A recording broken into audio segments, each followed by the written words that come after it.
Your gas is free. Your gas is free. In a debt-based economy. Your gas is free. Your gas is free. In a debt-based economy. Your gas is free. Your gas is free. In a debt-based economy. Your gas is free. Your gas is free. In a debt-based economy. Here's the Webster Report with Paul the Gasman Webster.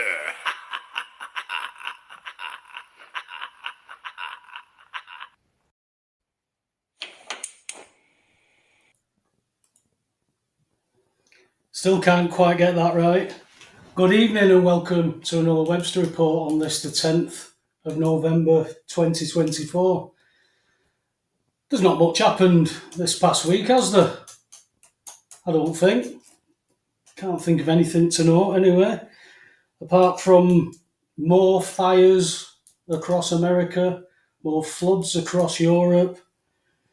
What other things have we got written down here? We've got Japan, who's recognised that the mRNA, is the most deadliest drug ever been introduced by humankind. They're looking to sue. Pfizer is seemingly going to be having a lawsuit filed against them as well. So it's looking like we've got things that are peaking now. And with a small thing that happened on Thursday over in America, there's a lot of talk coming now. I've seen articles proposed about the military getting involved with immigration over in America. So who knows? Maybe we're going to start to see the fruits. Obviously, now with Trump getting in, there's been a lot of questions. He's been asked about the JFK files. He claims he's released quite a bit of that, but he's going to release more. The UFO files he's going to release as well. He's been asked about the Epstein files, but he was a little bit shaky on that one. Who knows why? But it's certainly looking like, with what they want to go in Europe, which is the digitisation of money and things like that, they are weaponising money through tyranny and taxation now. You know, you're not going to be able to sit in your car without paying a tax, never mind drive it. So we've got a lot going on with in this country. Obviously we know about the winter fuel allowances that I don't agree with, to be fair, because the elderly and the people who pay taxes shouldn't be paying for utility bills. In a debt-based economy, creditors aren't meant to do that. So we've got this false dichotomy, if you like. We're talking about the elderly not getting fuel allowances, but they shouldn't be paying. And it's when we pretend that we live in that jurisdiction again, it's defeating the means. We've got the National Grid. They've made a £4.5 billion profit, just the National Grid. You've got utility companies who've made £451 billion. Have I got those figures right? No, sorry, it was National Grid was £2.5 billion, and the energy companies have made £4.51 billion.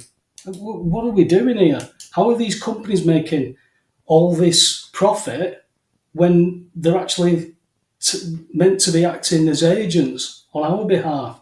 It's because we're offering to pay and they're treating us as revenue. So they're getting paid by you to take money off you when they're not meant to. This is how crazy this world's getting. And then on top of that, we've got people putting Christmas decorations up already. Christmas trees and everything. They're all in the shops. They're all in houses now. It's like COVID changed Christmas. They brought that pagan day, they brought it a month forward. Some people wanted to put them up for Halloween. So everything's changed. You know, and I get some of the things with Christmas. You know, some families have had a really tough time through COVID and things like that. And families were split up and they've come together now and they want to make the most of it and they want to stretch that out because, we're being told we can't do a lot of things at the moment, and it's coming to that fulcrum point now. Are we going to, pull our pants down and say, "Let me know when you're finished," or are we going to do something? So again, it's starting to ask questions. I hope, like Alex said, you've been asking your neighbours things and getting conversations going, because this is the only way that we're going to do it. And obviously, with that small event happening over in America, we do have our American correspondent on the line with us, who's going to come in and fill us in on what's gone on through the week and what he says is going to come from the fruits of this. Taylor, how are we doing? Doing good, man. Hope everyone's been doing all right, man. Get your popcorn. I hope everyone has their popcorn because they're going to be needing it. Not much happened over in your gaff, has there? Depends on how you look at it, really. If you look at it from a "I told you so" point of view, then no. But if you look at it from a I didn't know" point of view, then yeah, you could look at it that way. Starting with the election, I will say that personally, I was there's only really two ways that this could really go, and I mentioned it before, and I think I even emailed it to you. That's either one, that they were going to fake a steal again, like in 2020, or they're going to have Trump win outright, but then have some kind of big event afterwards in order to basically, in order to stir up the fear storm, a World War III scare event, which we're probably still going to head into. But, if it happens, get your popcorn ready because it's going to be fun. Dorian Gray in the chat has asked, has Hillary been arrested yet? You've already told us that Hillary's dead, isn't she? Yeah, she got arrested a long time ago. First of all, so here's the thing about Hillary. I'll just talk about that for a second.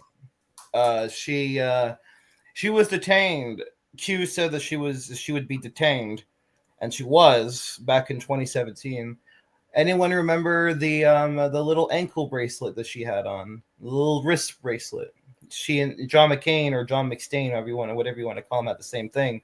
Yeah, and then she made up some BS excuse saying, "Oh, I fell going up the stairs," like Joe Biden or whatever.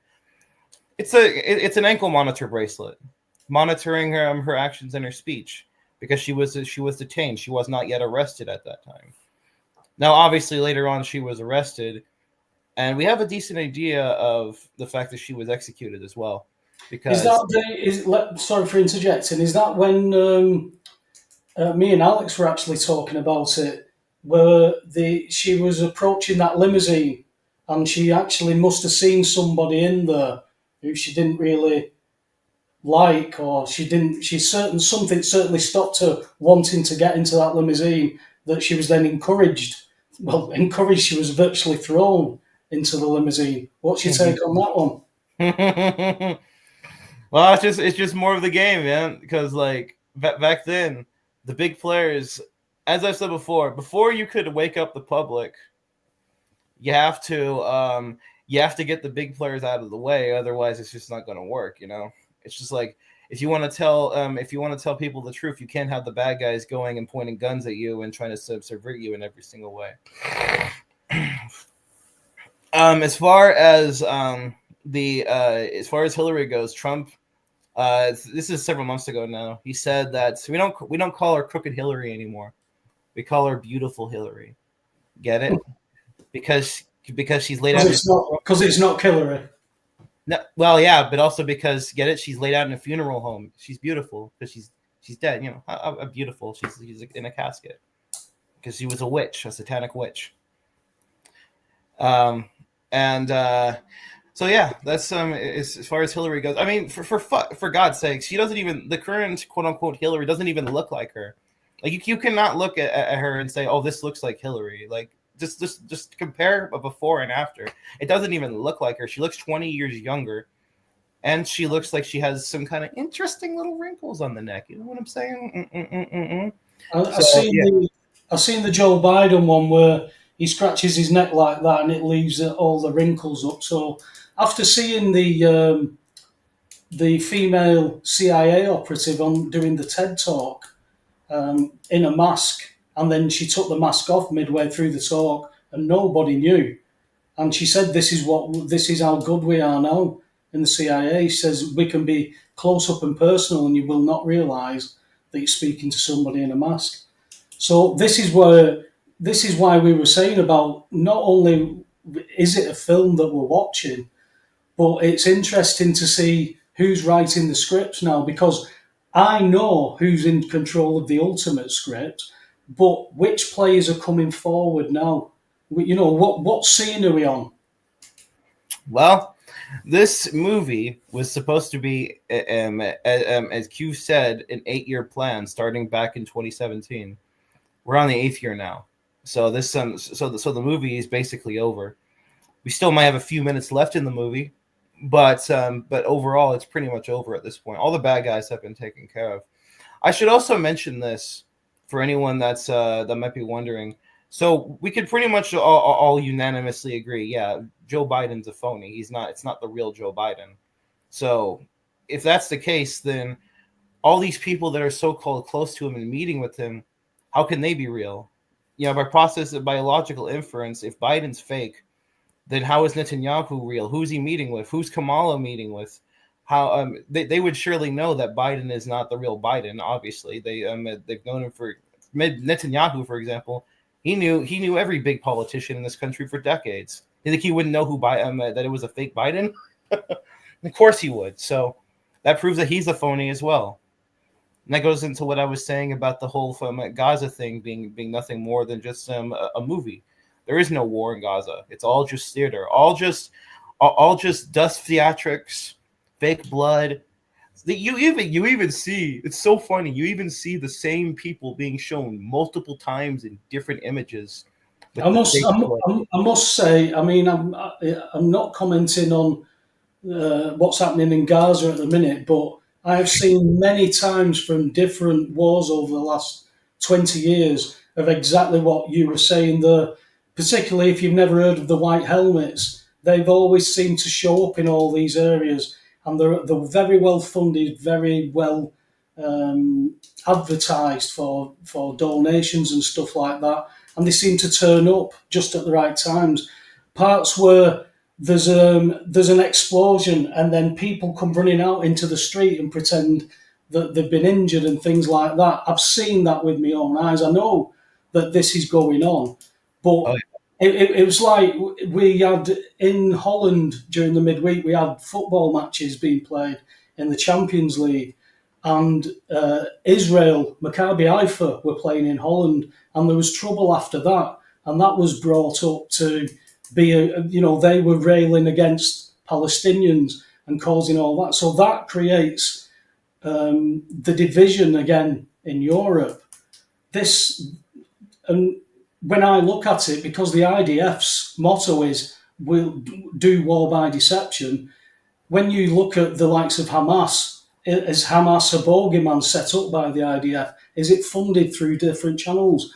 There's lots of information to point at all this stuff, Taylor, but you've got a lot of people who are just soaked in the mainstream, and it doesn't matter how many links you put out there for stuff like that. I mean, I've spoken to people who follow QAnon, and they wrote QAnon off 2-3 years ago, and you're the one you've stuck with it, but you've still got your scoffers now that don't believe in what your take on it.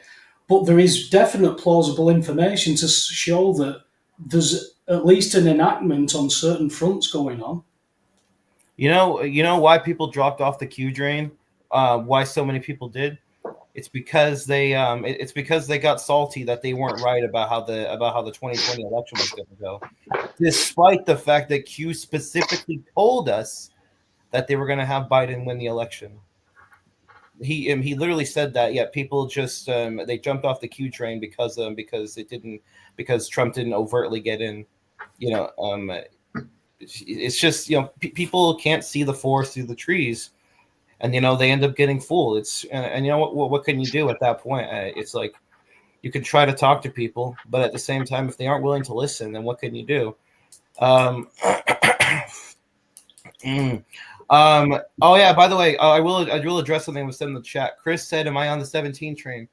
Yes, I am. I am on the 17 train. And for those who don't know what the 17 train is, 17. Okay, well, first of all, 17 is a big number in the in the Q in the anon area because well, what's 17? It's the Q is the 17th letter of the alphabet. So if you look them throughout the last few years through the media, the what's it called? What's it called? You see the number 17 everywhere. It's hilarious, just like how much in the last few years you just see the number 17 popping up in news articles, or on the media, or in entertainment. Even you see it everywhere these days. Why is that? Yeah, once or twice, is a coincidence. But if you have like thousands and thousands, it becomes. I'm pretty sure that's a pattern at that point. It's a calm. Because the deep state used to do this, right? They used to do the predictive programming. They would always do that through the media, to try to predictive program things that were going to happen, 9/11, COVID, etc., etc. Well, this is what we refer to as the Wizard of Oz machine. You know how in the Wizard of Oz, all of this magical, crazy stuff is going on, but then Toto reveals that it was just some little guy with a machine. Well, that's what the white hats have done is just commandeered the machine, pointed the gun at the little guy, and said, "Get out of here! This is ours now." So now Dorothy's in charge of the Wizard of Oz machine, and now it's using it for the good of humanity. Because that's the beautiful thing about all of this is that the good guys didn't even have to set anything up because it was already there. They just had to commandeer it through executive orders. Hello. Good evening, Alex. Evening. I would like to interject. Hi, Taylor. Hi, Paul. QAnon, since we're on the topic, always works best in the popular imagination, whether it's right or wrong. It's a secondary issue. Always works best in the popular imagination when you're dealing with covert ops. So the first time that Trump came into power, of course, he was under the cosh from the beginning with the Russiagate scandal. The whole establishment was against him. Now, I'm not saying it's going to be any different this time, but he didn't win with a landslide the first time. So we've had the whole 4 years that he was in. Trump's learned a lot. In the last 4 years, they undid a lot of his work and a lot of things became more chronic. He's won with a landslide, with a total mandate from the population. And in terms of different demographics that voted for him, on this occasion, there's a massive increase in the military vote. I think it's something like 62 to 64%, somewhere in that region, of the vote from the military went for Trump, which I think is a significant increase. And this might seem like a tangent question because most of us probably will be celebrating the fact that Trump got in rather than Kamala, even if any of us watching have doubts about Trump. The bottom line is, it seems to be a lot better that he got in than Kamala. I don't think there are any people really, or many, unless they're a lefty who are not going to be watching this. They don't think it's a great thing that he got in. So I think we've just got to ask some questions around the ongoing relevance of QAnon, simply because those covert ops, which were necessary even in his first tenure, with such a landslide, such a mandate from the military, it looks almost as if QAnon now, whether legitimate or not, will be retired because not really necessary. The power for him, he has the House and the Senate as well, and therefore he's not going to get resistance. He's not going to be a lame duck president. So it seems to me like, at least on paper, he should be more able to run a steamroller through the last 4 years without needing to use covert ops. Any view on that, Taylor? Absolutely. People wonder why Trump didn't just overtly come out and say that, Israel's bad and all that, and why he had to play game in his first term. It's because he was weak. He didn't have any real power. His own party was stabbing him in the back. You had people like Mitch McConnell, Liz Cheney, Paul Ryan, et cetera, stabbing him in the back, trying to keep him from doing anything. his first term. This is his first term was all about weeding out all of these Israel firsters, all these rhinos, and helping to stir the pot, so to speak, so that way that his next 4 years, because you have to remember, Trump has been commander in chief the whole time. The election in 2020 was nothing more than just a show. If you there's a whole thing going on. There's a whole thing about that. Anyway, so this is so the whole point of the last 4 years is to make things look as bleak and as bad as possible, in order to wake the public up and get them from being pro-Marxist, pro-Democrat, pro-far left. Because the thing is that what the last 4 years what we've been shown is a simulated, weak and controlled version of what the deep state was planning to do. Because if you look back at the Obama years, Obama said, first Bush had his little 9/11 event, which yes, 9/11 was about taking away our freedoms and expanding Greater Israel. But beyond that, the main thing that at the end result that they were planning to do with 9/11 was a World War III scenario, starting using the Middle East as the catalyst. And so Obama set all that up. He had the coup in the Ukraine in 2014. He set up ISIS in Syria. He had the white helmets going around as well, which is basically just the CIA version of ISIS. You had the overthrow of Gaddafi, et cetera, et cetera. You had then we had the Asian pivot, where you had Japan, where Taiwan, and other Vietnam and Japan were all getting geared up by Obama to basically go to war and help them go to war and encircle China and Russia. And Hillary, when she got in there, her purpose was to finalize that, have a World War III, and basically have the Georgia Guidestones be fully enacted. And if people are thinking, "Oh, we would have," what about COVID? Well, we would have still had COVID if Hillary had gone in it, but it would have been much worse. They kept talking about the 5-year lockdowns and the mandated vaccines with the microchips and all that. The only reason we didn't get that was because of Operation Warp Speed, thanks to Donald Trump. So that's the thing. If it would have been much worse. And to be honest, if Hillary had got him, we'd probably all be dead right now. To be honest, we'd probably all be dead, because they don't give a damn about how many billions of people die. They have their underground bunkers. They can wait it out a year or two for everything to clear out. Then they come out of their bunkers and say, "Oh, to prevent this from ever happening again, we need a world government." So the remaining people on the planet will clamor for it. What I can't get is that I'm in England, right, and I can see how bad Kamala Harris and Joe Biden's reign's been, right, and then to see her fall and stumble in every interview that she does, just waffling about crap. Yet she got 67 million votes, Taylor. 67 million votes. What's going on in America if 67 million people could vote for that? 75 million people voted for Trump, and like Alex said, that military vote has possibly taken him well over there. But I always thought it was a shoe-in. You seem to think that, they could have stolen the election again, but I never thought for 1 second that there could be a more, like a real vote, and she could be in contention. I couldn't even imagine it, because she's useless. Let me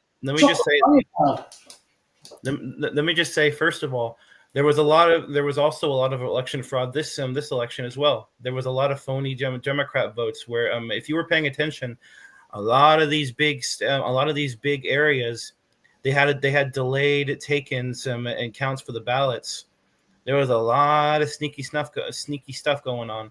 That's why Trump was telling us early, like about a week to 2 weeks earlier, to get out and vote early, because and on Truth Social, he was saying, Get out there on election day. He was saying, get out there. If there's a big line to vote, stay in line. They can't force you to leave. Hashtag too big to rig. That's what this was. Too big to rig. And so they had the rig votes, but they were able to override it. It's all part, it's all part of the movie. Because at the end of the day, we still have quite a bit of libtards and just normies who are still brainwashed, mainly in the big cities. Unfortunately, your Seattle's, your LA's, Lower Manhattan's, etc. You still have your brainwashed masses. But the point is that Trump overwhelmingly did win. He did overwhelmingly win. And because if you look back, Kamala couldn't even win 1% of the popular vote back in 2020 when it comes to becoming vice president. So how I should also mention this election had 15, 20 million less people voted than in 2020. Yeah, very interesting. Exactly. Yeah, that's the key. That really proves the fraud of last time. Oh yeah, and it'll come out. It's going to come out publicly. Trump has to publicly get back in office first. I will say this though, that until that happens, you're still going to see a lot of the theater of Trump talking shit as he usually does, saying, "Oh, we're going to go to war with Iran. We're going to bomb Iran. We're going to bomb Russia." That kind of stuff, Allegedly, he's already been on the phone to Putin. Oh yeah, he's already rang Vlad up, and that's all sorted now. That Ukraine thing, apparently. Oh yeah, it's funny because I would just want to chuck something in here, because I think it's important for Trump to address the deepest level of what the enemy is. I was talking to a friend earlier. I'm in Bournemouth at the moment. I'm on a bit of a road trip, and I think what's fundamental here is that he tried to do it last time by calling out the mainstream media like CNN as fake news. And I think his back was to the wall. I think what we need to do now, if he's the leader of the free world as we have it, what's going to have to happen is he's going to have to root out all the parasites from journalism and the media corporations, because they're the ones who are misrepresenting reality to everyone. These are the ones where people watch. In the BBC in this country, it used to be CNN and NBC, CNBC, and so on. So there's all these other different ones who willfully asking disingenuous and dishonest questions, but because his back was to the wall from the beginning last time, it seems to be a different ball game. He has more leverage, and I really do believe that he needs to. I mean, obviously, what they'll do is they'll say, "Oh, he's attacking free speech," which he isn't. He needs to have a team working on this, as far as I'm concerned, to correct corrupted journalism. And whether that means engaging with the financial backers, the Murdochs of this world, and so on. But wherever the agenda is, he needs to root it on that level. Because if the truth came out on anything like the level it needs to in journalism, the popular support the leftists are all insane because they're believing sources that are absolutely corrupted. So for me, the smart policy over the next 4 years, while he does all the things front and center, international relations, putting domestic politics right, sorting out the economy, he also needs to be working very powerfully with a select team to undermine these media corporations when they are so distorting of the truth. There needs to be a new set of standards that journalism is held to. And if that doesn't happen, they'll still be waging a campaign against him. Well, let me just mention that real quick. The thing is that he's already done that. Believe it or not, that was what the point of January 6th was, so that he could a phony attack on the U.S. Capitol. Yeah, people ask, what was the point of January 6th? The point of it was for him to enact what's known as the Insurrection Act. This is a very old act. It's like I think it goes back to the start of the country, where the way it works is that if you yes, I can't talk right now. I'm sorry. I'm busy. Okay, I left it here. I bought some medicine. Is that a Kamala operative? We're getting to the grand reveal there. And the He's getting Kamala shouted out of his mum again. Listen, he's being attacked by a leftist. I got delivery from my grandma. She delivered me some medicine. Oh, okay. Yeah, I need some medicine. But anyway, as I was saying, so about the Insurrection Act, if the country looks like it's about to fall, the president is allowed to supersede the Constitution in order to in order to do whatever it takes in order to put down the insurrection. Now, obviously, in order to enact the Insurrection Act, you need an insurrection, right? So, that was what January 6th was all about. He baited out the remaining deep state thugs. Just like COVID, the January 6th was their last hurrah, full of Antifa agents and BLM and all these other people who infiltrated the crowd. And the White Hats knew this was going to happen, and they allowed it because this gave them the pretext for Donald Trump to say on Twitter, you remember that infamous video where he says, "Go home. We need peace. You need to go home in peace." Remember that? You don't remember that video? No. Yes. Oh, he said that. I remember it. Yeah. Okay, so that is the requirement to enact the Insurrection Act. There has to be an insurrection, and the president of the United States has to say those words. He has to tell them to go home to their humble abode and in peace. And if they do, then everything's good. If they don't, then the Insurrection Act is enacted, and which gives the president the authority to do whatever it takes to take down the insurrectionists. And yes, the people at the Capitol did eventually go home, but the ones who really that really completed the insurrection was the mainstream media. Any congressman or mainstream media journalist who went along with the election fraud was a traitor. They're an insurrectionist, and this gave Trump the authority to enact it, and that's what the last 4 years have been about.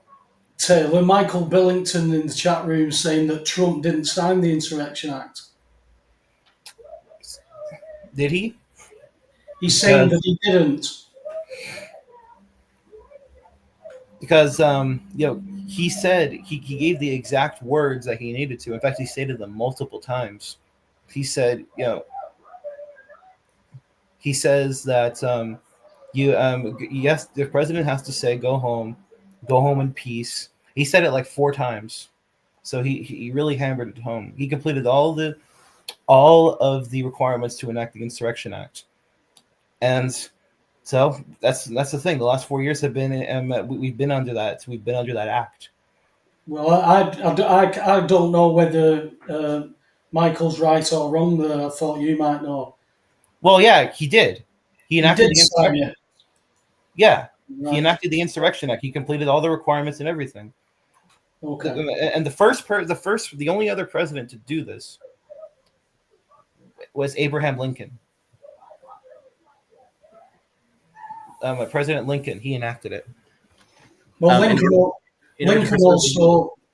also printed his own money, balanced the books. He did. That's one of the reasons they killed him. One of the reasons. There was others as well, but to not go off on a tangent. So the media, go back to the media. That was what the point of the Insurrection Act was to take down the mainstream media. And yes, and the thing is, they have been completely put under submission, and they've either been replaced with white hat actors, or they've been placed under submission, as in do what we say, and nothing bad will happen to you, kind of thing, like the black hats used to do with your Jeffrey Epsteins and all that. So, and obviously, the media is still, has the liberal point of view, right? They're still saying stupid shit, but that's the point. The point of the mainstream media now, under the white hat control, is that they're digging their own graves. If you basically what they did was they gave them the shovel and said, "Here, dig your grave," and that's exactly what they've been doing, while at the same time also dropping truth bombs. If you look at the New York Times, for example, the New York Times has become the Q York Times. They've been dropping so many truth bombs over the last year or two that it's been insane. And I should know because I've been looking at the New York Times, and I know what they've been like. It's not just them; it's the Washington Post as well. Even CNN and MSNBC. The thing is that back in 2017 and during his first term, they would always attack Trump nonstop, every single day. Always Trump, Trump, Trump, Trump, Trump, Trump, Trump. Very hardcore and aggressive attacking. But as of the last few years, they haven't been doing that. In fact, they've even been completely neutral, or in some cases, even been pro-Trump. Like, for example, the last few weeks when they've been talking about how Trump getting back in is inevitable and that he's going to become a dictator. They didn't say it and preface it in a way where they think it shouldn't happen or we need to stop it. They just said that they just said it in a black pill sort of way, like it's going to happen. And there's nothing we can do about it. There's quite a few resignations coinciding with it. Yep, exactly. That's the point. The mainstream media, and regardless of what anyone else says, most people do not watch the mainstream media anymore. The main source of news that people get these days is from the internet. In fact, the average podcaster gets more views than your daily CNN or MSNBC or even BBC or whatever. Even if you happen to know somebody who only watches the fake news, don't take that to heart. Don't take that as a representation of the whole. The statistics don't lie. And they prove that the mainstream media is dead. Joe Rogan is just one example of somebody who's completely surpassed the mainstream media. But even your average Rumble Q uploader, they surpass them. It's crazy. But the thing is, they can't have the mainstream media just suddenly go, oh, Trump, we love Trump. Oh, Q is real and all that. No. It's not going to work. It's just like boiling the frog, the boil the frog analogy. The deep state has been boiling the frog for decades and even centuries. The good guys have to do the same thing. They have to unboil the frog, turn the water back down, so to speak, in order to wake people up. Because if you just suddenly have them go all straight up, just far right, they're not going to believe it. Everyone's going to be way too shocked. They're not going to believe it. They're going to be like, "What the fuck is this?" You know what I mean? They won't go with it.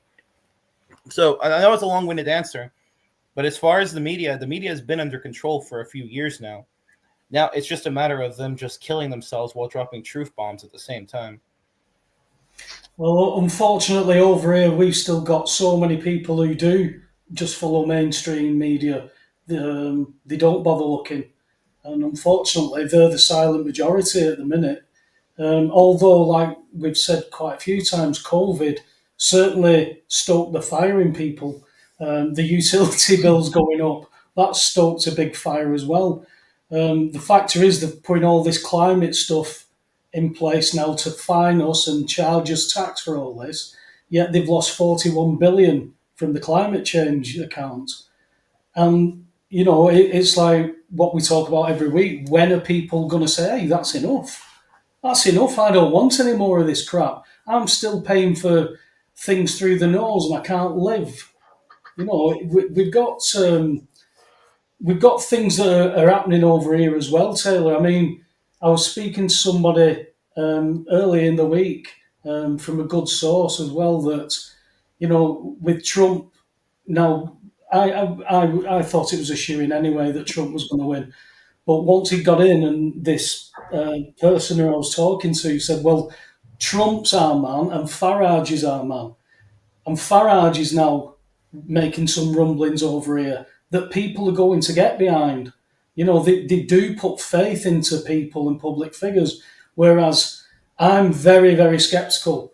I do think that Trump is going to do big things, but I don't think he's going to be the saviour. And I think if we get to a point where peace and safety is announced, that's why I'm keeping my eye over on that Middle East.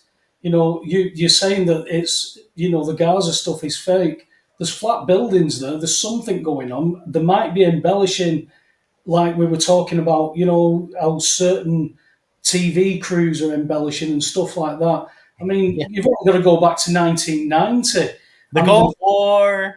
The mainstream media in America, where they were pretending there was a Scud missile coming. That was CNN. Yeah. So we know that this goes on, Taylor. Exactly. But this is the dangerous stuff.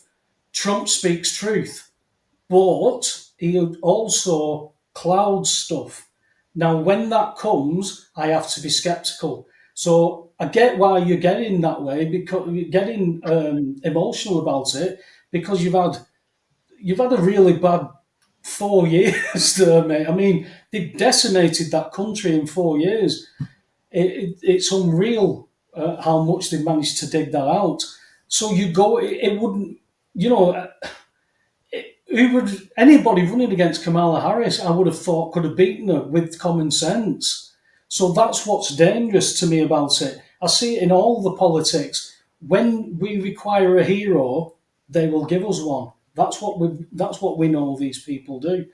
So I'm very interested to see how the fruit now starts to, what fruit is actually bore here, because it's going to get interesting, particularly between now and going into January, February next year. With the inauguration, you're going to see some things that happen. But as I said, when a nation is put through the grinder like America has, and it's not even, I see cities and states are destroyed in places. They've got no police, crimes massive and all that. They'll accept anything that's better than that. And that's why it's created, in my opinion. You look at when Hitler got in Germany, 1933, abject poverty. 1938, everybody's working. They're all in 3-bedroom semi-detached with a family car, and they're going on package holidays. This man would have been a hero to those people. So it's the same as what any nation is. We were all told how bad Gaddafi was, right? But you speak to Libyans who lived under his regime. I've spoken to many. We used to have loads of lads who used to do takeaways around here. And when you got engaged in conversation and they knew you weren't just following mainstream media, they'd open up to you and talk. And these nations could have flourished. As we all know, that Gaddafi wanted to get the Africans to come together and only deal oil in gold. The Americans didn't want that. But you've got Trump now saying how much oil you've got, Taylor. They don't need all these nations. So it's almost like, yes, it's almost building a nation into a dictatorship, but it's a dictatorship that people will be willing to have. They were in Germany, they were willing to lose some rights for that security. So, will history repeat itself? That's what we've got to. Well, that's what we've got to say. Let me just. Let me just say before you do, Taylor. There's a big trap, Scott, and it's got nothing to do with Trump. It's got everything to do with, like what you were touching on, Paul. You spoke about it several times before. There's something in human beings which isn't amenable to being corrected by politics.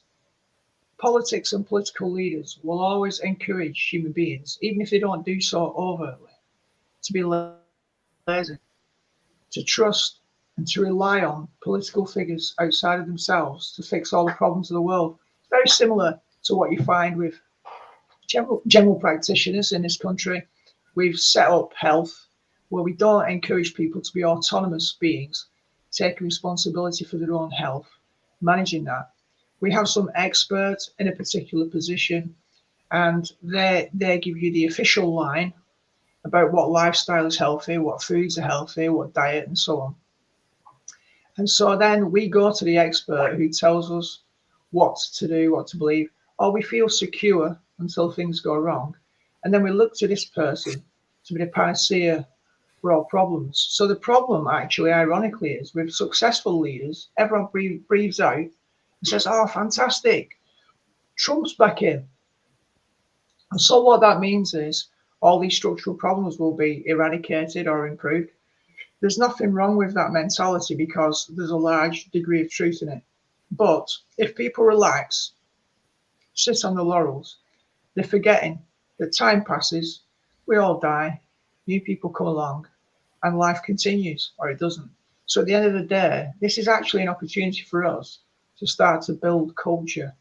And I think the whole thing about Make America Great Again, or an America First policy, is that, as famously Bernie Sanders said, who we all love to hate because he's a commie in disguise, even he said at the time when he was campaigning and looked like the Democratic alternative to Trump in the 2016 election, he understood, Bernie, that you have to build a people movement that transcends politics. So you have to develop a culture. Now, I know Trump's backroom staff, he's got Vance and others, he's got RFK on board, he's got others on board. So he's looking at the big picture, which is important to rebuild culture.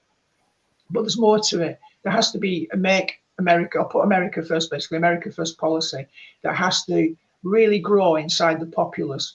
Now, it looks as if with the demographic shifts, it's such an overwhelming victory with roughly a 3% shift in all states towards Trump, which is significant. But it needs to gather even more momentum to get more people on board. So we need to sideline the leftists over time. We need to correct the media. But essentially, we've still got to go beyond that because we won't ultimately get political solutions to the world's problems. We'll only get solutions when human beings start living right, because it's always the same.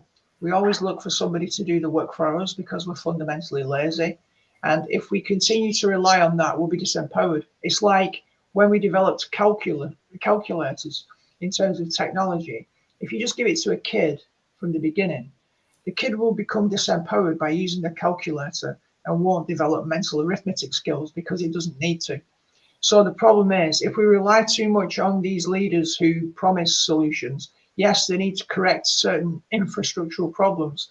But if they do that comprehensively, such that we say, well, we don't need to do anything now, Trump's back in power, that could be our biggest problem. Nothing to do with Trump, but our exuberance and exhilaration because he's back in. And then we say, oh, I can rest easy now and go back to my traditional position, which is, oh, great, I don't have to do anything. And that's the real problem here. It's what that's always happened, hasn't it?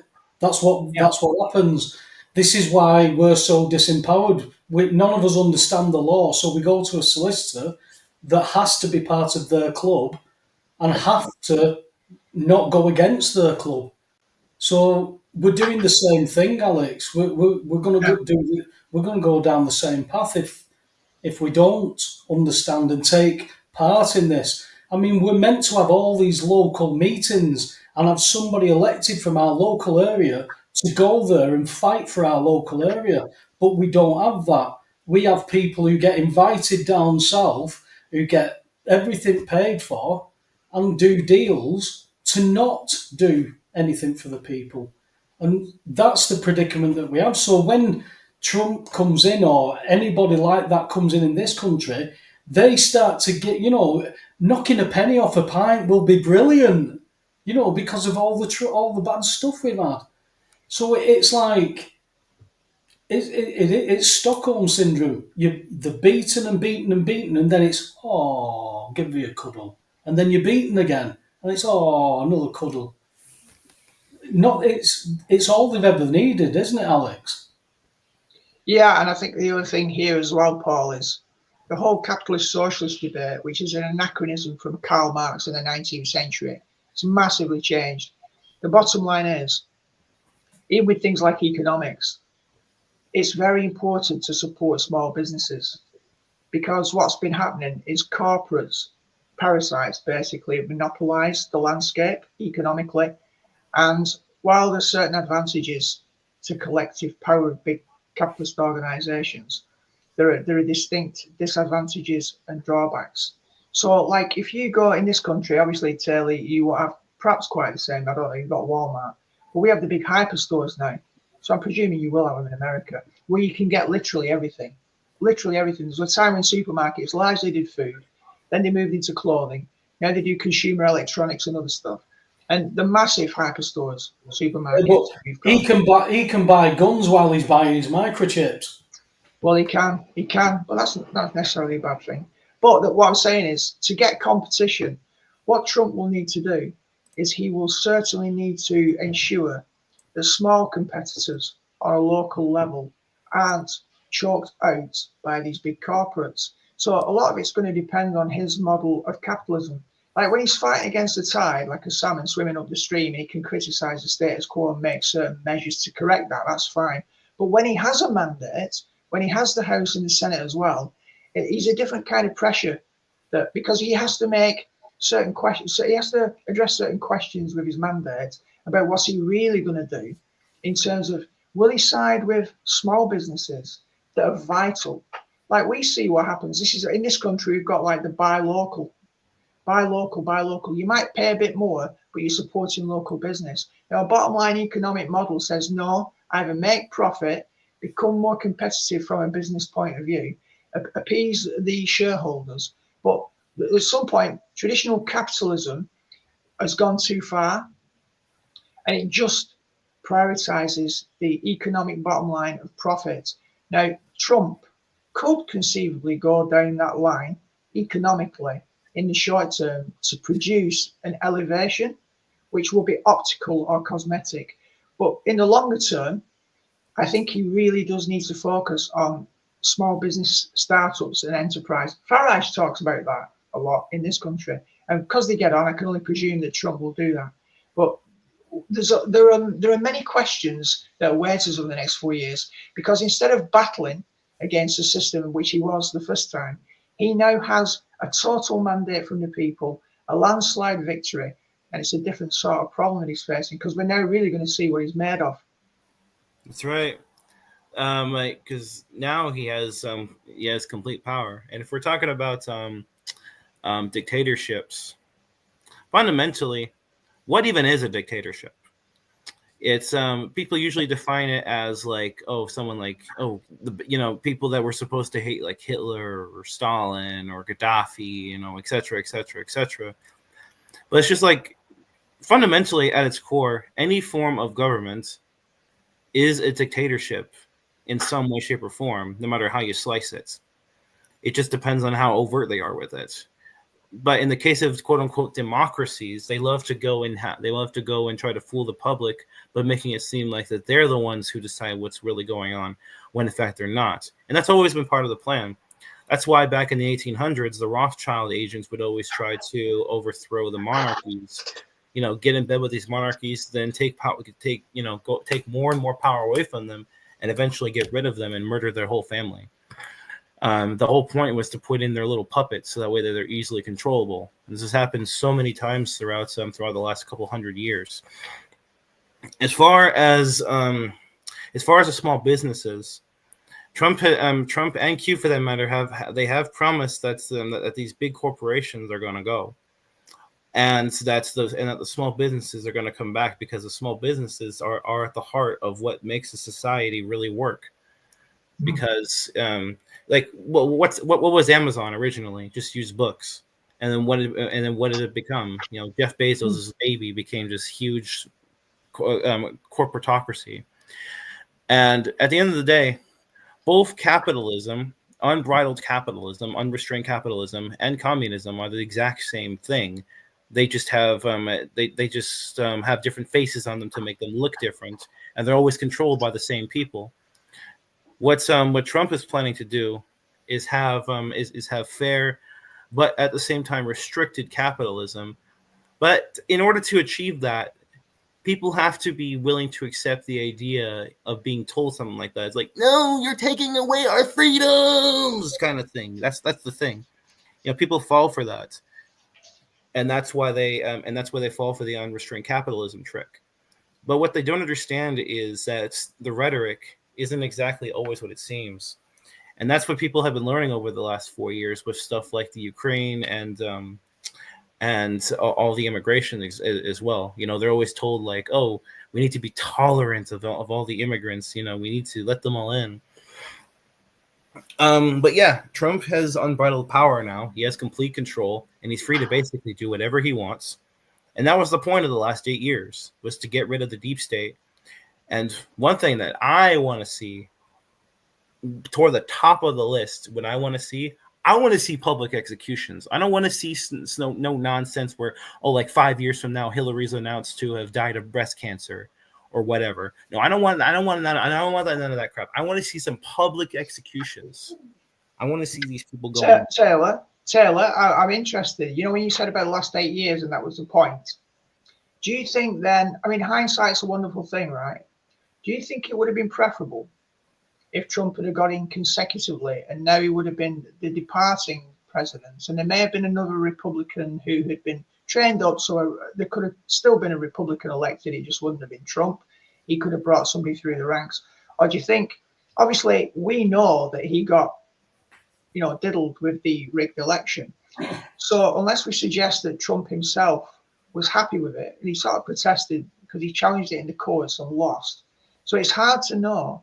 But ultimately, do you think it's, whether there's a planning dimension or not, do you believe it would have been better if he'd been in for the last 4 years?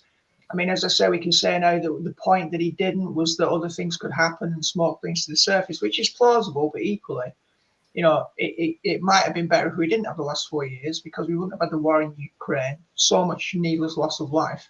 So what's your take on that? Would it have been better if we'd had Trump for the last 4 years and then a protege had been, brought into place as a Republican? Or do you think it's better it's panned out this way? Well, let me just say this. Trump has been the commander in chief for the last 4 years. He's been the one making the decision. It hasn't been this character known as Joe Biden.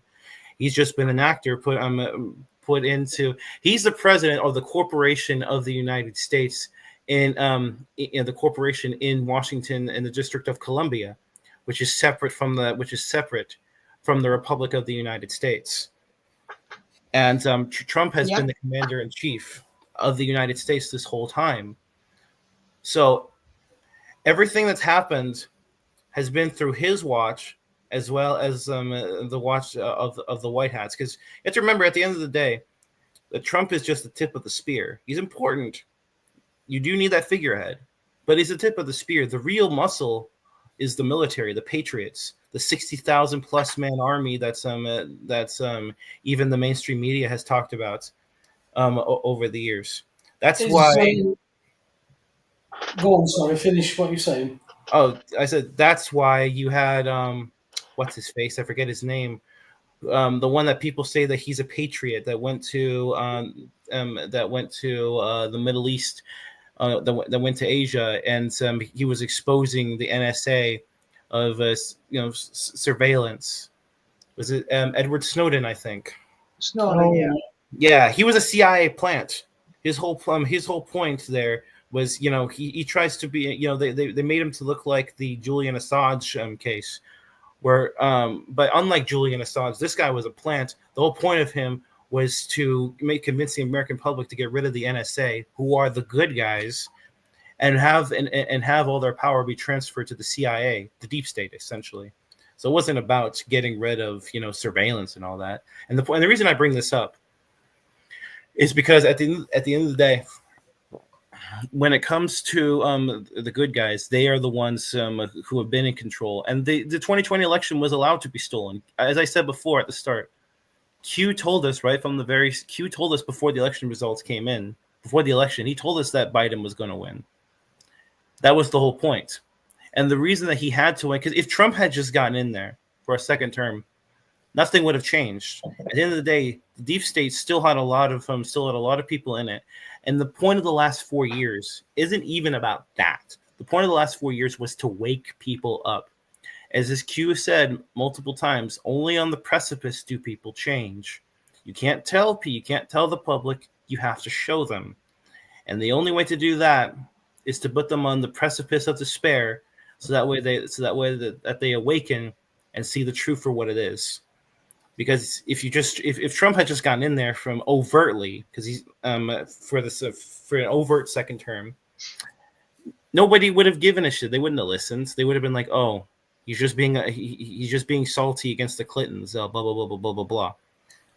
Nobody. So what you're saying, Taylor, is that there's a certain demographic that could be classed just like swing states as swing voters, because we can see now the leftists in meltdown, particularly in the major cities, in the blue areas on the coast.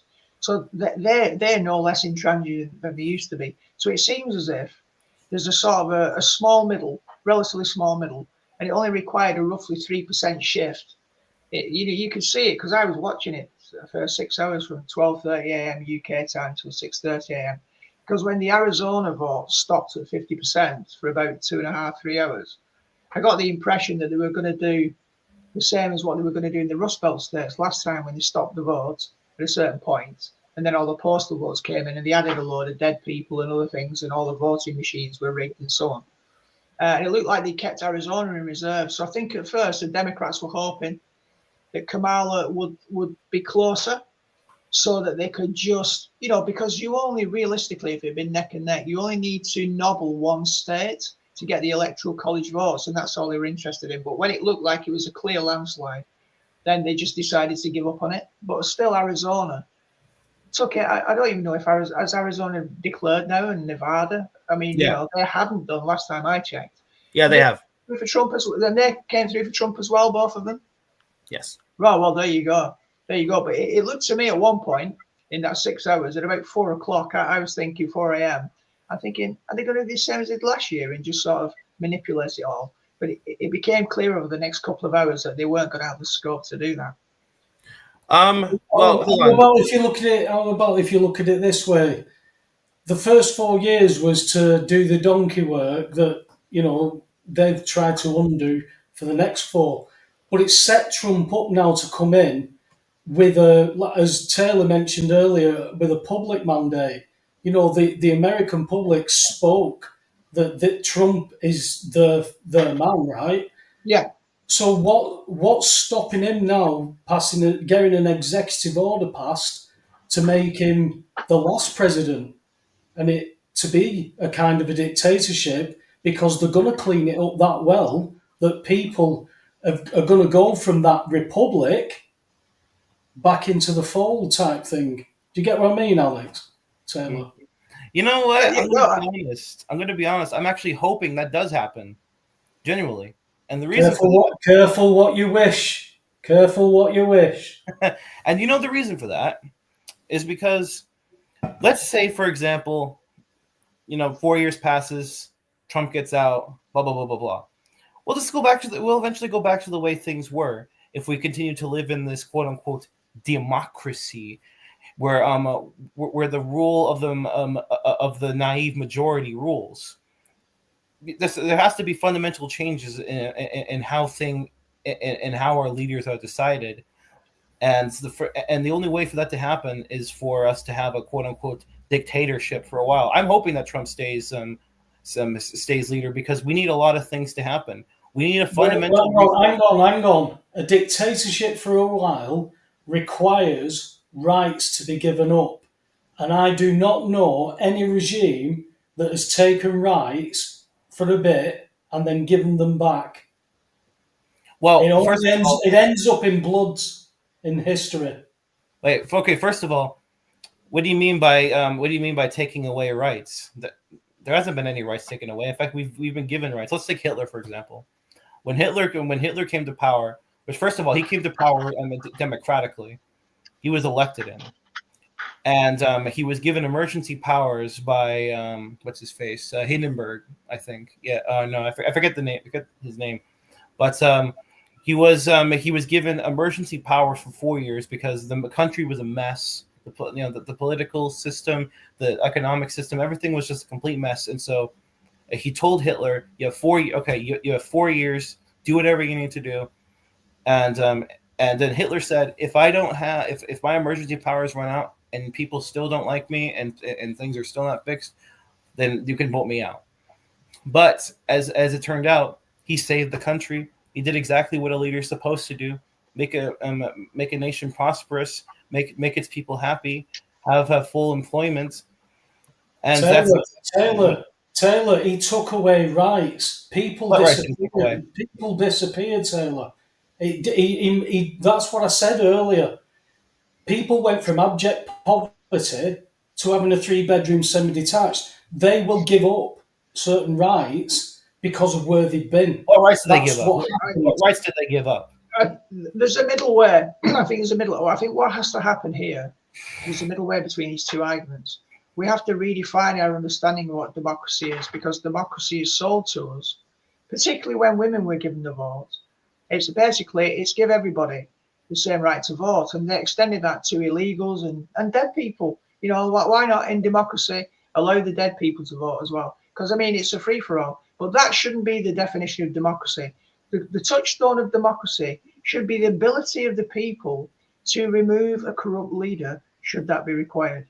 Because if the people have the capacity to remove the corrupt leader, and those mechanisms exist within the culture, it doesn't much matter whether you call it a dictatorship, call it a democracy, because that's just verbiage. It's just words. What you need is the functional infrastructure that allows the people, regardless of what you call the governance structure, the ability to remove either corrupt or rubbish and not fit for purpose leaders, even before they come to the end of the term. I mean, Keir Starmer in this country, what should have happened is, as soon as he imprisoned somebody for tweets, he should have been removed.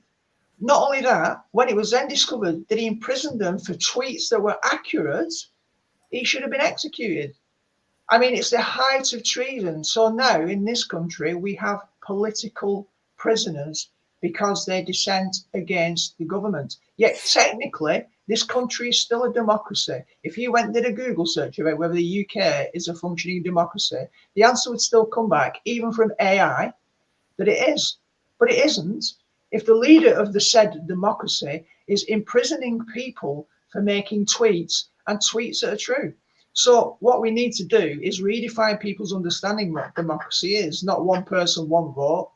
No, it's the ability of the people to remove corrupt and not fit for purpose leaders.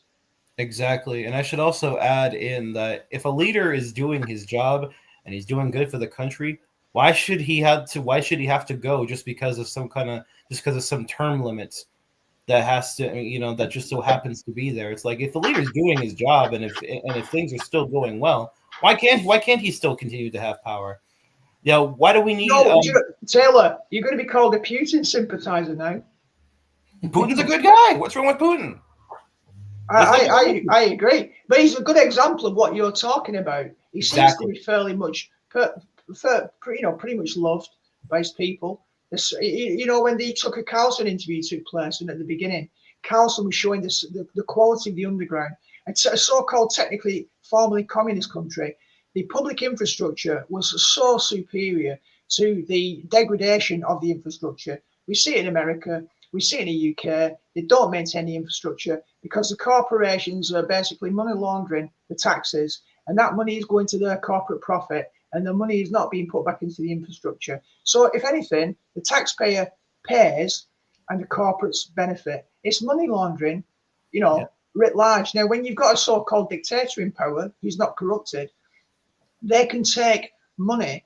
I mean, they used to say about, he was a communist, was Castro, and there he is, near the border of America. But the health service over there, no matter what you call him, quality of living, the standard of living of your average person in the healthcare system was much higher. So it doesn't really matter what you call a leader, a dictator, or anything else. The acid test is the quality of life of the members of the public going up or going down. And we can see under these liberal lefties that the quality of life is going down. The economy is being hollowed out. Doesn't matter whether you call it communism, it's just not working. Exactly. That's exactly right. It doesn't matter what you call your form of government. At the end of the day, no matter what you call it, at the end of the day, the point of a government is to make sure that its people are happy and you have a proper moral and functioning society. If they don't have that, then the leader has to go. That's the whole point of a government. And the thing is that Putin, I'll just mention this about Putin, is that he's the Trump of Russia. Back when he first came in, back in 2000, he was just like Trump in his first term. He couldn't do anything. He was weak. He had to play ball. That's why when 9/11 happened, he didn't come out and immediately say, "Oh, it was the Israelis that did it, or it was the deep state that did it." No, he had to play game, because if he didn't, he would have been removed, and then things would have just gone back to the way they were in the 90s for Russia. But now look at him. It took 20 years for Putin to be able to cleanse his own deep state in Russia, his own Q operation, essentially. And that's why nowadays he's able to come out and say whatever he wants. And it's the same thing for Trump. Back to Hitler, exactly the same thing with him. And in 1933, he was weak. He was weak. He didn't have any real power. That's why he had to be given the emergency power for 4 years in order to clean things up. And that's when people love him. That's the thing. A leader is worth his salt if he delivers on what is necessary for a society to function. A good, moral, economically sound, and a structural society. And that's exactly what most of these leaders that we're told to hate throughout the last 100 years or so, They always did that, but the Western Marxists always told us that they're the enemy and that we have to hate them. Gaddafi, Assad, Putin, etc., etc. You know, and that's the spell we have to break for the public. They have to, as I said before, be put on the precipice of despair for them to understand. Yeah, the system we have just isn't working. And I will mention also about that something that happened a couple of days ago. Jeremy Powell, the current chairman of the Fed, and he's a white hat, by the way. He's friends with Trump. He has been from the start. He came out and said he was asked if he would step down if Trump ordered him to, and he said no. The president doesn't have the power to remove me. Now at face value, you could say, oh, he's saying that he's going to go against Trump. But no, that's not what he's actually saying. If you read between the lines, what he's actually trying to tell us is that the Fed chairman cannot be removed by a president. The president doesn't have that power. He doesn't select the Fed chair. So it's telling the public, yeah, the Fed's corrupt and its own institution. It's not federal. It's not a reserve or anything. And that's just one step going towards the destruction, upcoming destruction of the central banking system, and put in of a honest to God currency, like, you know, not this debt-based fractional reserve currency garbage we've had for the last 100+ years. And obviously over there you've had it for much longer, but you know, and that's just one side of it. Oh, go ahead. So Taylor, just a follow-up, probably one last follow-up question for myself. The doctrine of American exceptionalism. And essentially, do you believe that Trump now, with his America First policy, you remember last week Roger was talking about the shift in the balance of power, world power economically, with the rise of the global East and the global South. And he was talking about the rise of China, India, a lot of the Arabic countries, some of the South American ones. If a leader takes a realistic view in terms of foreign policy and economic policy, that the world is changing, the economic output and productivity of China, for one, is gone up massively. Do you think that Trump will enter into some kind of rapprochement? He had a good relationship with Putin. He's coming out and saying that now. He probably had a decent relationship with Xi. At the end of the day, do you think that Trump will take a more balanced view in line with international relations, that America should just be prepared to gently recognize the fact that there's been a balance of power shift where the East and the global South are beginning to develop, including Turkey? Or do you think he'll double down against China and try and maintain the American exceptionalism so that America continues to be the leading superpower? Well, it's the former. Here's the thing: Trump has been on very good terms with Putin and Xi this whole time since he came down that escalator in 2016. That's how all of this was able to happen in the first place. He's been working with Putin and Xi to take down the New World Order, along with plenty of other world leaders like in Hungary, Belarus, etc. Orban, yeah. Yeah, in order to take down. And you know, what's interesting is that these last couple months before the election, all of these powerful world leaders, Putin, Xi, etc., you know, they came to America.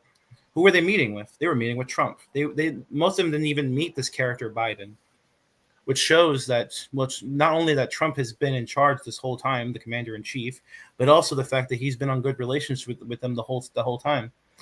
Trump is the only president to have been allowed in the Forbidden City in China, and they love him over there.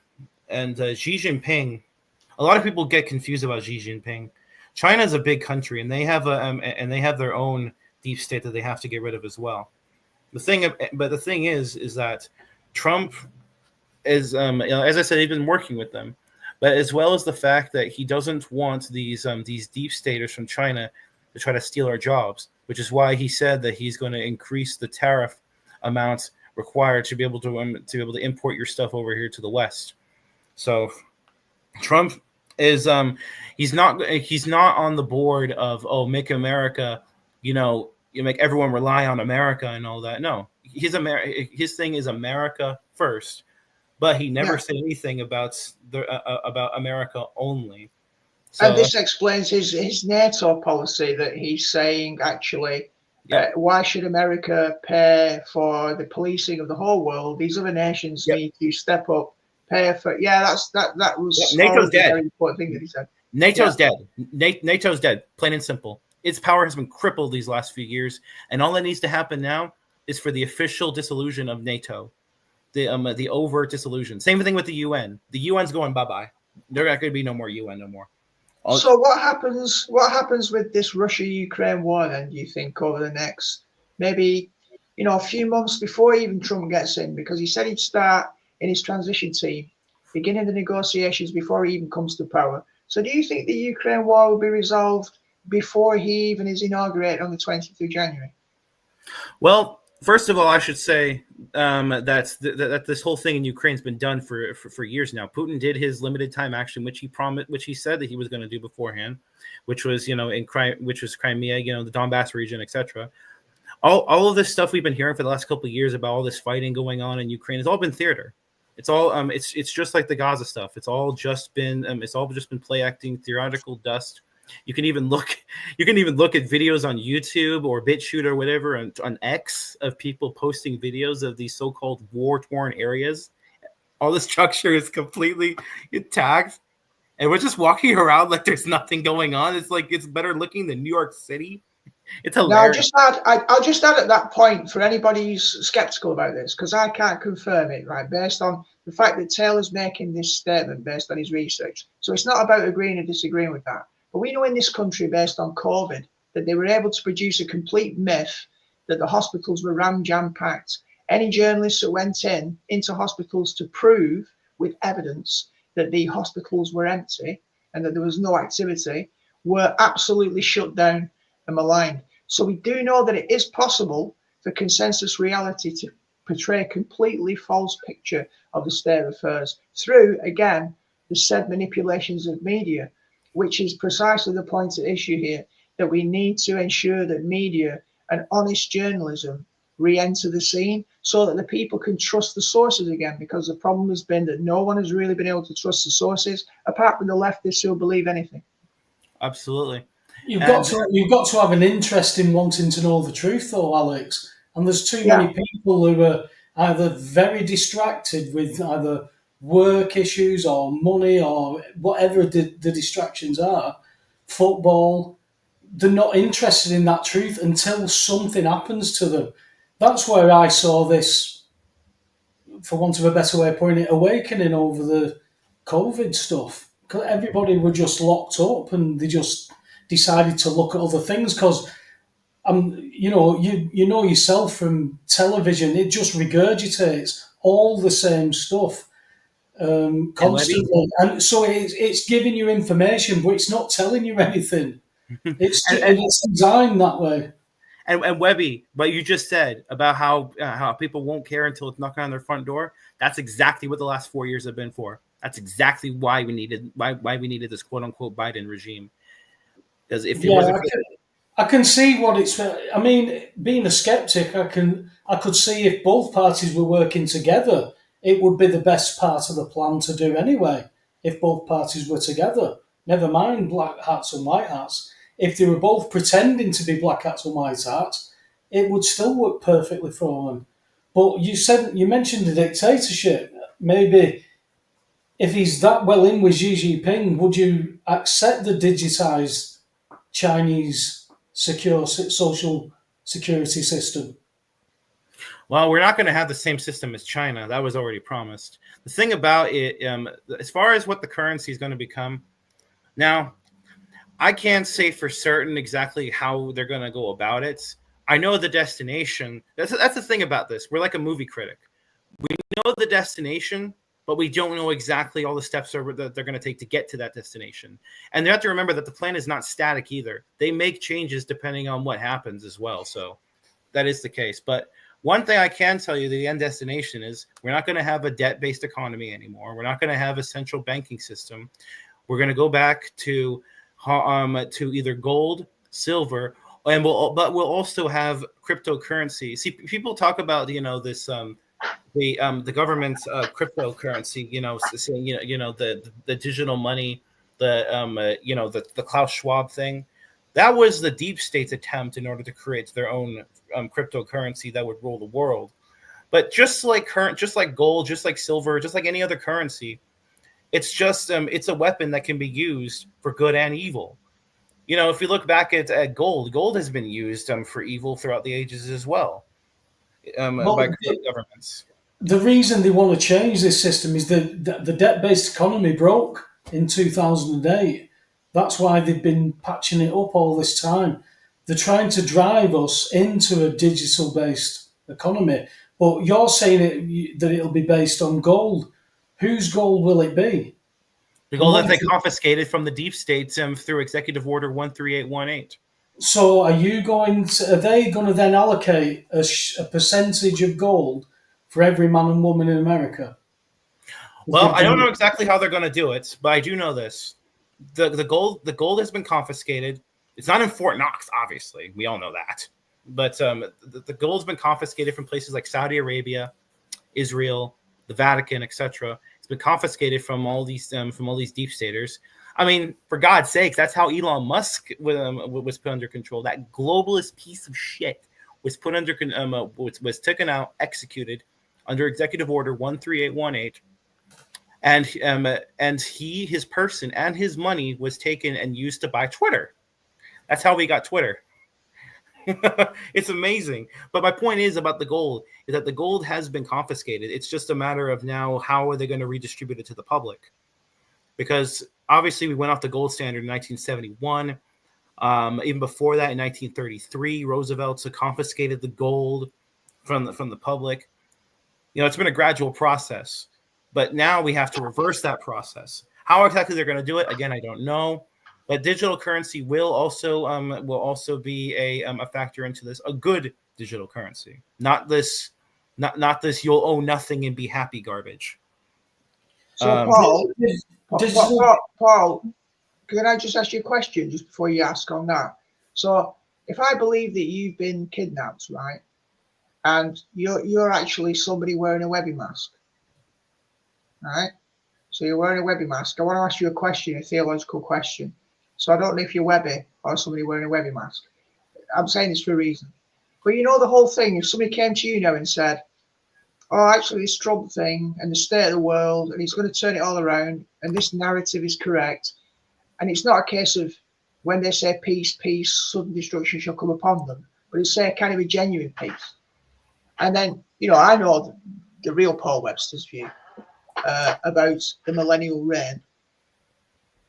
Well, this idea of 1,000 years of peace before Christ returns, what would your answer be now to the events now that could lead into this?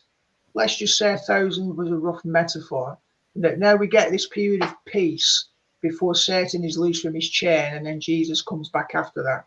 Do you see anywhere that could be? Because I'll know now whether it's the real Paul Webster answering or somebody else in a Webby mask. It'll be enough to possibly fool the very elect. That's what it'll be. There'll be people who say I'm a Christian. The Kenneth Copelands, remember, he was wheeled out by Trump, Copeland. So you're not getting anything spiritual from any of this. That's very, very simple to see by the characters involved. So for me, people will believe that, some people just say, well, I'm a Christian, and whatever that means to them, because I'm not sure what it means when people say I'm Christian, because they don't seem to do things that the Bible says do, and they certainly do the things the Bible says you shouldn't do. So it gets a bit vague. It's a bit of a grey area when you say I'm Christian, because people who are Roman Catholics will say that they're Christian, but they've got the rosary beads, they've got the Marys, they've got the fella that they have to confess to in order for that fella to give it to God. Well, that's all non-scriptural. And then you've got their leader, the Pope, saying that all religions take you to God, which is again completely against the Bible. If all those characters come together around a world order that wasn't the New World Order because it was all defeated, then you're going to have a lot of Christians that will just follow that. But Well, is that war going to come there, Alex? Because we've had a prediction of this third world war between Islam and the Zionists. Where does this fit into it all? it's interesting. I mean, just the reason I segued across was because obviously Taylor talked about Elon. Now, I don't know if this Elon that was taken out and then Twitter was bought is, basically some person with an Elon mask on who can actually imitate Elon's voice. But Yep. one thing I do know for sure is I've seen some shots of Joe Biden that are clearly a latex mask on the face of somebody who's not Joe Biden. That's the only one that I can certainly say there is no question in my mind that at times, at least, is not Joe Biden. It's obvious. It's obvious. Now, I can't comment beyond that because I've not seen any other evidences. Maybe I've not looked hard enough. But I can provide you so much evidence, man. I can provide you so much. Doubt, Alex, if there's a doubt, you find not guilty. One doubt, you find not guilty. So you've got to say, I need more information. But so many people just accept what comes out of that television and they just get on with the day. Yeah. That's disappearing now, though. That's going away now, though. We'll see. That's the fruit. That's the fruit. What we're waiting to see. Yep. Oh, and I should also address something in the chats. I forget who it was. Was it Kevin or something like that? Said that he's looking forward to actually seeing results from Q, and things have changed. Like, here's the thing: that plenty of things have already changed. Like, if you think the world is the same as it was back in 2016, hell no. So many good things have happened. I mean, it's absolutely crazy just like how many evil people and just how many things have happened since Q's been taken out. You just have to look. But people don't want to, they just want to go off of the surface level stuff. You know what I mean? Like, thing is, there's been a lot of tragedies along the way. There's been a lot of victims on the way as well while that's happened. Over here, we had genocide going on by our own government, and the one who was the main head of it ends up going on to an I'm a celebrity, get me out of here, and people don't care about that anymore. What we're facing here at the minute is, Taylor, is that the farmers are under massive attack over here. They've always been paid to not grow things. Now we grow things like rapeseed oil and stuff like that. But they're gonna the farms with the inheritance taxes, because of what the budget's just done to them. They can keep this farm going, but the kids are not going to inherit it. And I went to school with a lad. It always sticks in my mind. I went to to junior school with this lad, and as the teacher does, he goes around the class asking, "What do you want to be when you grow up?" So you get all the normal stuff, and you get to this lad, and he says, "A farmer." And the teacher's like bemused, saying, "Yeah, but that's a very specific job, isn't it? But what if you don't want to get into that?" He went, "Of course I'll get into it." He says, I'm always going to be a farmer." And he went, "Have you got a farm?" He says, "Yeah." And it was like, that's what I'm going to be. If we haven't got those farmers, and you need farmers at least 3 times a day, mate. It's not like a doctor that you might need as and when, or a dentist. These farmers are now being under attack. I believe there's a protest coming up on the 19th in London where the farmers are going. I don't know if it'll be anything like France with their farmers, but in Europe, Taylor, we're all under attack. Bill Gates, I believe, likes buying a lot of farmland as well. And he gave $50 million to the Harris campaign. So you see how many people are, pissing in the same pots here. And now, here's the thing. we are now getting primed for our Trump. Is that going to be for ours? Because people already want Keir Starmer out. What people seem to forget is that it doesn't matter who you look at, Starmer or otherwise, it's the same policy, it's the same manifesto. Well, here's the thing. I'll just mention real quick. How much of that do we even know is real, and how much of it is theater? Because where do we get this information? From the mainstream media, right? Or from what are you talking about there? Like say, for example, why am I lagging? What the fuck? Like for example, the whole people being locked up for posting tweets on Twitter or whatever. How do we even know that's actually true? Good, because we were told that by the news. No, no, I know people who've been arrested at their own flats. They've been live streaming to show that they've been arrested. The videos are out there. People have been arrested for putting naughty tweets out. People were arrested for praying in silence, mate. So there is things like that going on. That's why I know this country's bonkers at the minute. Well, as far as the UK goes, look, I'm not gonna speak for a fact for what's gonna exactly happen over there because I don't know, and I'll admit that. But I can say this: the Q operation has been a worldwide operation, not just in the United States. So this is going to affect worldwide. As far as you mentioned about Gates donating $500 million to the Harris campaign, he didn't. 50 50, million. 50, my bad. You're right. Yeah. He didn't. He didn't donate anything because Bill Gates is dead. That bastard has been taken care of years ago. Him, Tony Bill Fauci. Gates, then. Yep, Bill Gates. It's all theater. It's exactly like the whole. It's exactly like the whole. Oh, the U.S. shipped all these billions of dollars to Ukraine. It's like, no, they didn't. It's like, how do you know? Did you see the financial transactions? Did you see the receipts? Like, if they got all that money, why has it not been resulting in anything? It's like, come on. It's like you can't. It's like just because these people say, oh, we donated this money to this and this and that, doesn't actually mean it happened. You know what I mean? That's why I'm saying this is all a movie. I'm not saying that everything in the last 4 years. Well, I'll tell you what, Zelensky is the highest paid actor in this movie. Yes, thank you, and thank you, Trump, for pointing that out. That speech he gave. Oh man, he was pointing out the fact. Now I don't know if Zelensky's a dude in a mask or if he's been put under submission. I don't know, but at the same time, I do know this: that Trump nowadays. He can come out. He doesn't have to play the game as much anymore. He came out and said that it was his fault for the war in Ukraine, not Putin's. Could he say that in his first term? Hell no. Okay, so that's interesting. Yeah. So there's a kind of a.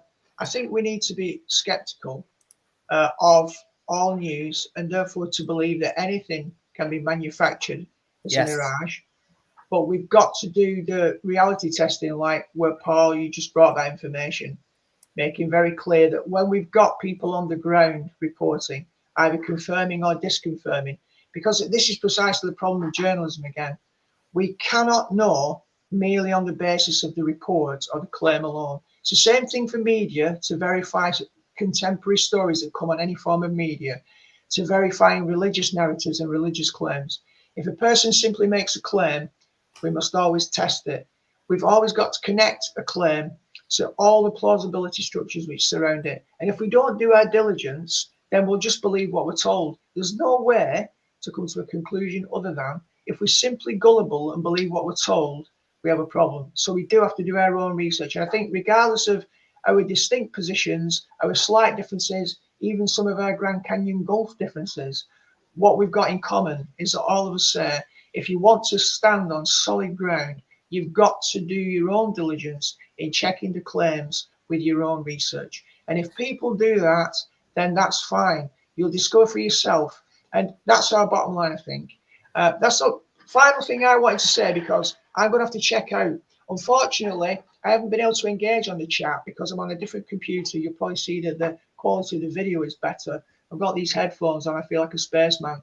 I can't actually contribute to the chat because I tried to link it to YouTube, so I've not been able to greet people, say hello on the chat, engage with messages. But to everyone who said hello to all of us, it's great to have you on board. I'm now going to continue with my vacation, which is, it's going to last about a week. I've been down a few days in South Gloucestershire. I'm now in Bournemouth at a friend's house. I'm now going to continue my Sunday evening socialising so as not to be rude. It's been great to be with you all, and great input again. From the chat, I think it's pretty clear. From my perspective, because I know this will continue when I've gone. Thanks for that, report that you've brought, Taylor, on the American scene. Thanks again, Paul. Thanks for letting me come on. I'm sorry that it's a little bit truncated, but it's been very interesting. And I will be back for the full stint next Sunday. I think we'll both be up at the Van, Paul. If I'm not, I might not be actually, but we'll be back in full action next Sunday. So just hello to everyone and goodbye. Speak soon, Alex. God bless. Cheers, guys. Enjoy the rest of your evening. Yep. Nice talking to you, man. Bye, guys. Yep. Okay, so Webby, I wanted to ask if you could play this 8-minute video that I have. No. No. Okay. No, I'm not playing 8-minute videos, mate. All right. Fair enough. Well, put the link in. You Okay. got to put the link in, mate. Yeah, I can do that. Yeah. We're not sitting here and watching a video, but talk about it. You've obviously seen it. What's it about? Yeah. Well, I just well, I've been seeing a couple people in the chat saying like, just saying the whole, the usual Q is a psyop. Oh, Trump is a Zionist. Blah blah blah blah blah blah. He was a Freemason. Oh, I think it's funny. Which people are going to do, because we've heard all this before. Taylor, you are quoting executive orders and all this stuff, and like Alex just said, it's plausible, but we need to start seeing it. Do you know what I mean? People won't just buy into it because we've been lied to all along. I know I bang on about this, but I was taught to pay my bills, which is what I shouldn't do in a debt-based economy, right?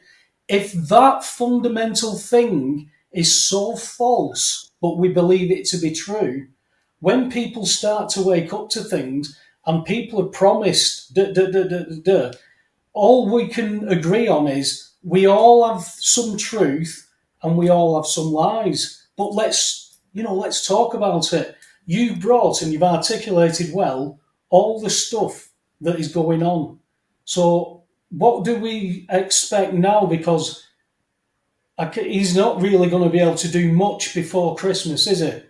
Do you think there's going to be... I mean, like I say, you're hearing things on a grapevine now of what, military is going to be utilised and all this kind of stuff. Because you said, listen, you can go home, so pack your bags and sling it. And if they do, that's all well and good. If they say no, they're going to be encouraged, aren't they? Pretty much. And the thing is that one thing I don't think that people have taken into account is that people say that, Trump said that he's going to do all this stuff, all this and that on day one. And, okay, you know what? Let me just address that real quick, actually. And this goes into the broader picture of what you were talking about as well. Is, we're told a lot of things, and we're promised a lot of things. Here's the thing: if you want to know who's telling the truth and who's the good guy and who isn't, look at their actions, look at their connections, look at what they've done, and instead of listening to them and taking them by their word, look at their actions. And if we're going to look at Trump's actions, he has more than proven that he's telling the truth and that he's trustworthy. I'll just list a few things that he's done that show that he's that he's on our side, and by extension, the Q team, aka the military, because as I said before, he's just the tip of the spear that they needed in order to start the operation. But of course, it's still important. So first off, so let's talk about the neocons. Whatever happened to them? Like, say, for example, William Kristall's, all these people. So, first of all, what is a neocon? The neocons were these far left Marxists, most of them Jewish, from the in the late 70s, when President Carter was leaving office and when President Reagan was coming in. They suddenly announced themselves as being Republican. They've said they've seen the error of their ways, and that they're gonna join the far, and that they're gonna join the right. They're gonna become conservatives. And the conservatives at the time were all like, yay, all these big names, they're going to join us. They fell for the same trap that the Republicans did in the early 50s with Eisenhower. They fell for the same trap. Anyway, the neocons, these are the same people, they have some face rhetoric saying, on the economy or whatever. But behind the scenes, they're always Israel first. They always put Israel first. These are the people that gave us the Iraq War, for example. And these are the kind of people that are the perfect example of, they say some cool things that you can drive with, but their actions prove that they're not actually what they say, as the Iraq War proves. What did Trump do with these people? When Trump ran in 2016, he knew it. They knew what he was. They knew that he was that he was fronting for the military. And so they came out. They went so hardcore against him. They voted for Hillary Clinton. They endorsed Hillary Clinton. And so if Must be bad, mustn't it?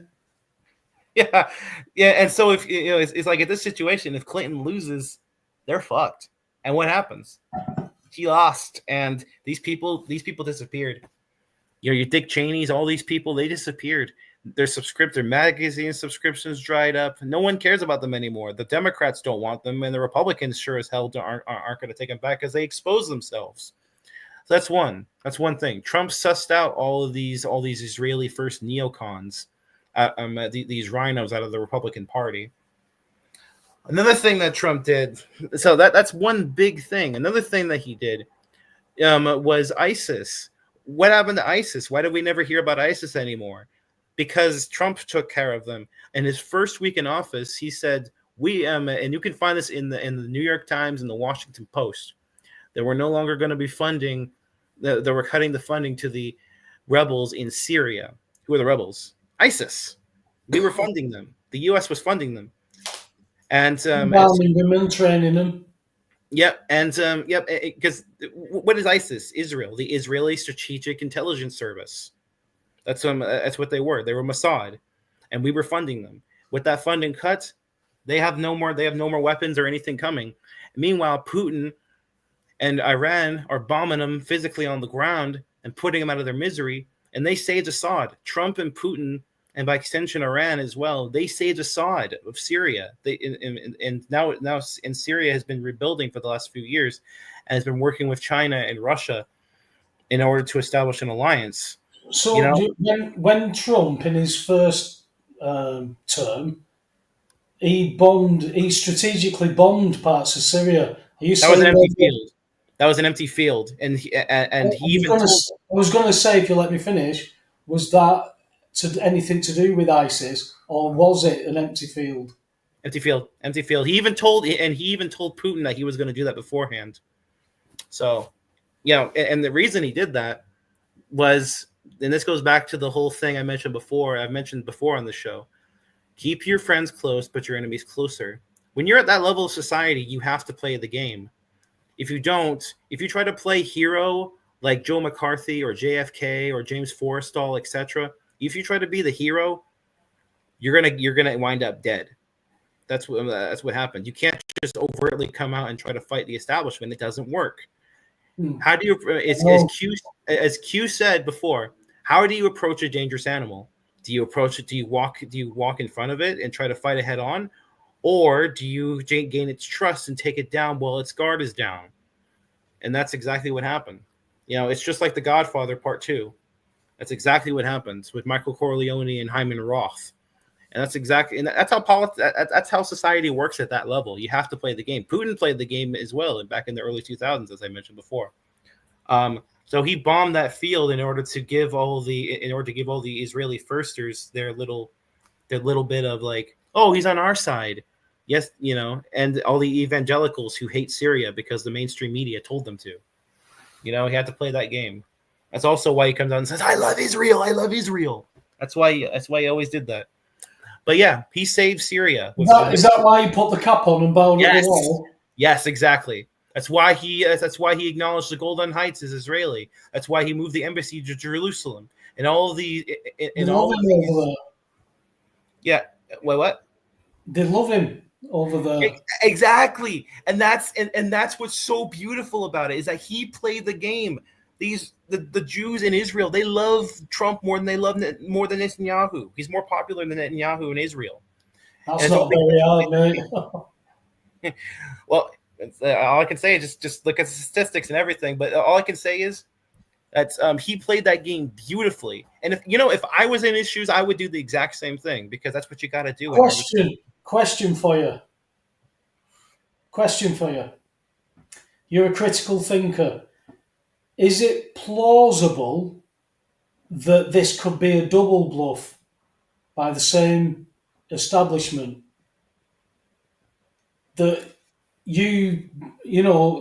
this saviour has been set up this way to make it look like he's done all this. Are you willing to say that's plausible? Because we are doing a lot of speculating as well here, aren't we? So is it plausible? Because this is where we've got to not get fooled, if you get what I'm saying, Taylor. Well, about that, I'm not sure if you remember this, but back when we were on Raconteurs News, if you remember when I was on the show, I would always talk bad about Trump whenever he was brought up. I thought he was a Zionist. I thought that he was like just a puppet put there in order to fool the people, like so many others have. I remember you didn't like him. Yeah, that was the reason why. Because I thought he was a puppet. I thought he was just another politician, etc., etc. Well, that's what I'm saying. Is it plausible that he went from what you thought to this on purpose? That he was like that and set up this way? That's what I'm saying. Is it plausible? No, and the reason I say that is because, first of all, if he was part of the game, if he was part of the establishment, he would have just thrown the game in 2016 to Hillary, because they already had the game plan ready. It's like when you play football, for example, when you have the ball and you have a clear shot for the goal, you're not just going to pass the ball to somebody who can who's going to easily fumble it, who's tired and all that, in order to gimp yourself. You're going to throw that ball right in the goal. And it's the same thing for politics. If Trump was playing their game, he would have just thrown the game in 2016. And again, all these things that Trump has done, if he's a puppet of the establishment, he's not a very good one. It depends on what establishment you're talking about. If you're talking about the ones that have the fingers in every pie in every nation, you're talking few and few families going into bloodlines. Like I said, Trump's got a rich bloodline. If you go back in his history, he's got a rich bloodline. So what I'm saying is the white hats and the black hats have got the same aim, but under different guises. If we'd gone under Hillary, you'd have been in like Hail Satan mode fully on. No, we'd be dead right now. Trump has. That's why I said Hail Satan mode. Trump is the like almost going, no, this is the better route. It's the right-hand path as opposed to the left-hand path.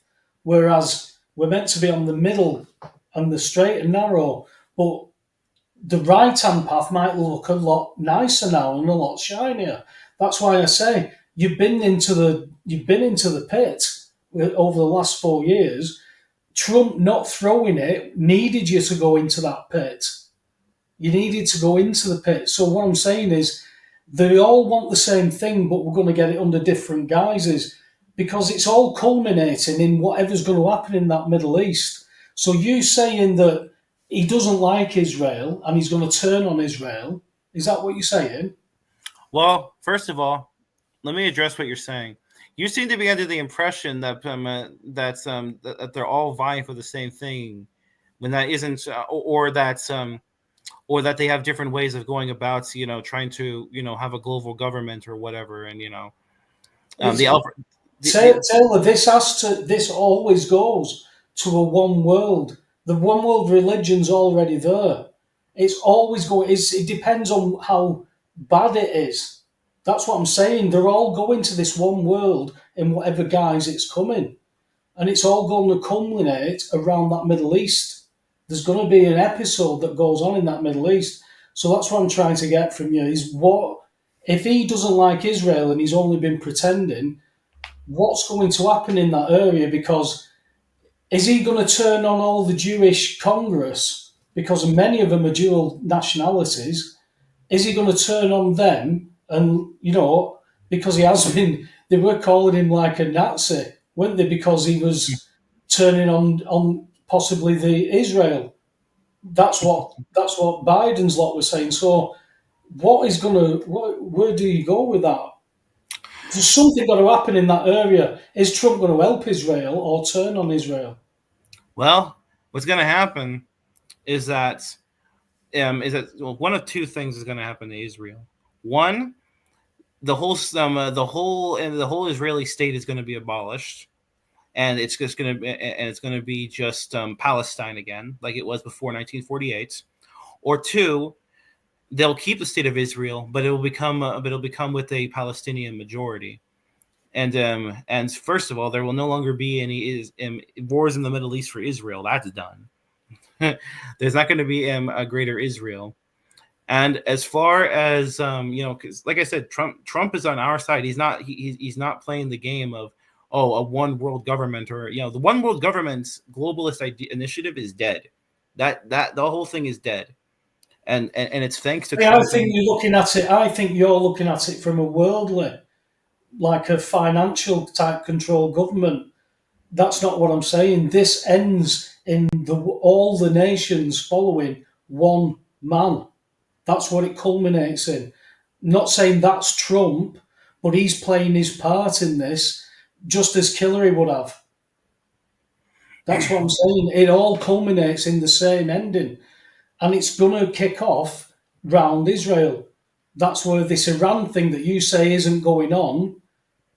You say the Gaza thing isn't going on, but this wars and rumours of wars has to culminate in something over in that area. So that's what I mean. I can't see how this pans out. Well, all I can say is that just got the popcorn, wait and see. I'm telling you, we're having it's a good ending.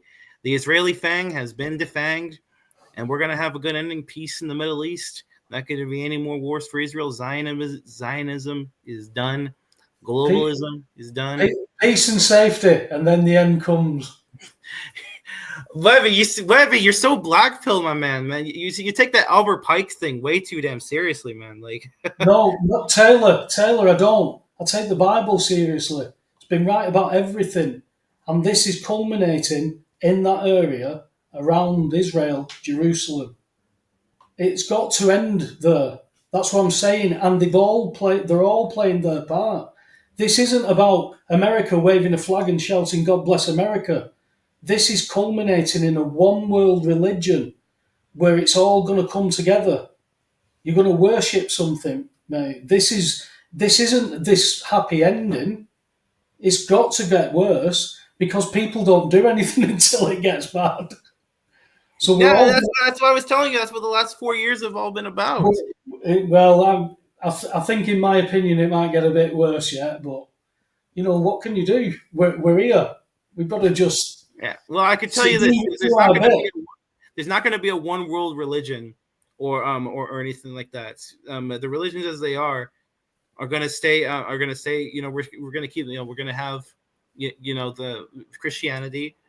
We're going to have the Muslim faith as well, Judaism even, all the religions are going to stay as they are. Now, one thing I will say about religion is that a lot of these priests, these globalist Zionist priests that have hijacked Christianity to fool people into believing in the Schofield Reference Bible, that crap's going to go. That crap is going to go sky high. And same thing with Catholicism, because that was hijacked when even before the fake Pope came in there and tried to introduce the LGBT and all that into the Catholic Church. That whole thing is going away too. So at the end of the day, the religions, there isn't going to be a one world religion, and all of the corruption that's in like places like the Vatican are going to be gone. In fact, we pretty much already have a good idea of who the next pope is going to be.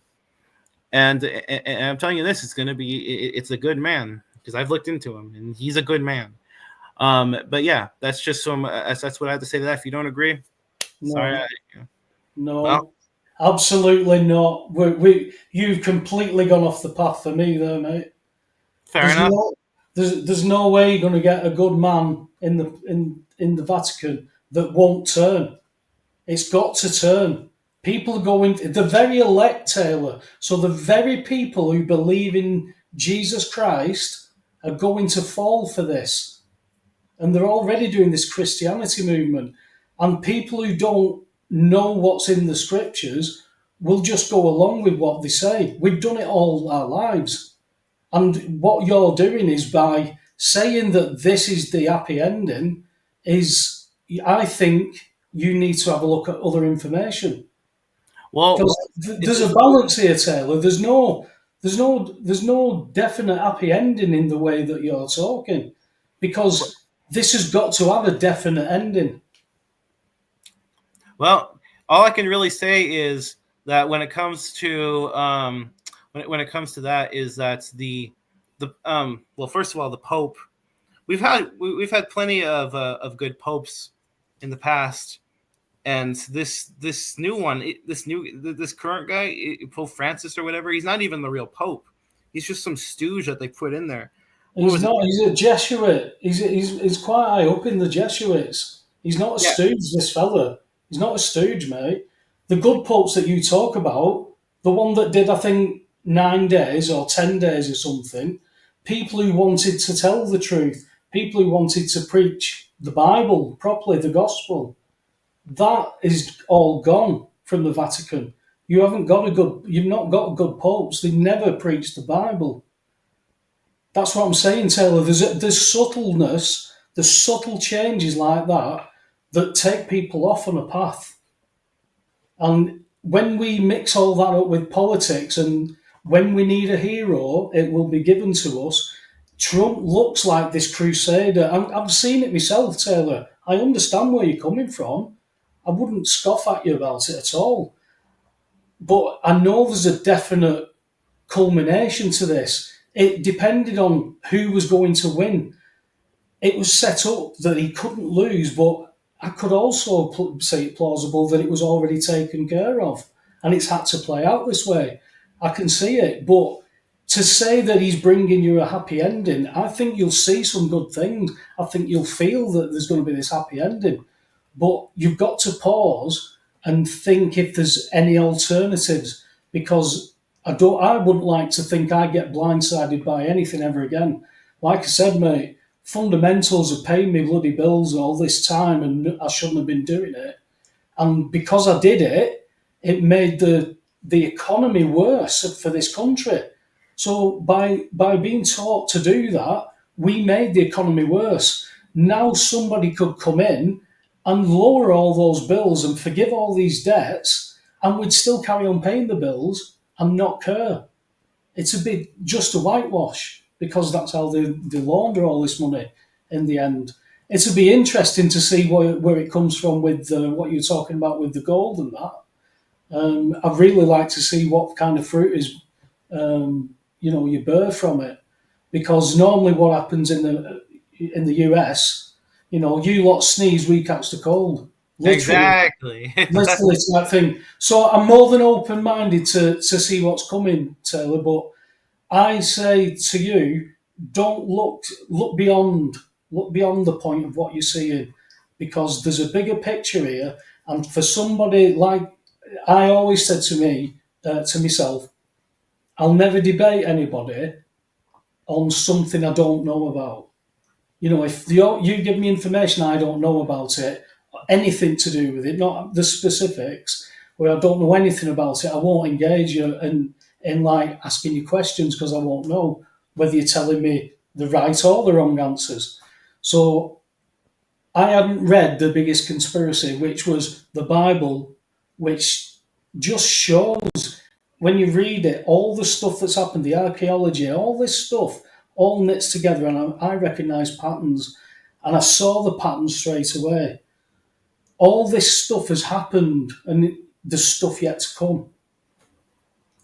Everybody controls this Bible. Everybody wants to change it. Everybody points at it and says it's wrong, and they all agree on paying bills, and then I should do it. So it left me pausing for thought. So if you've never engaged with something like that, look at how the scripture and the spiritual stuff fit into these areas now. Because the principalities that's over America, you're being judged, man. You're on fire in that country.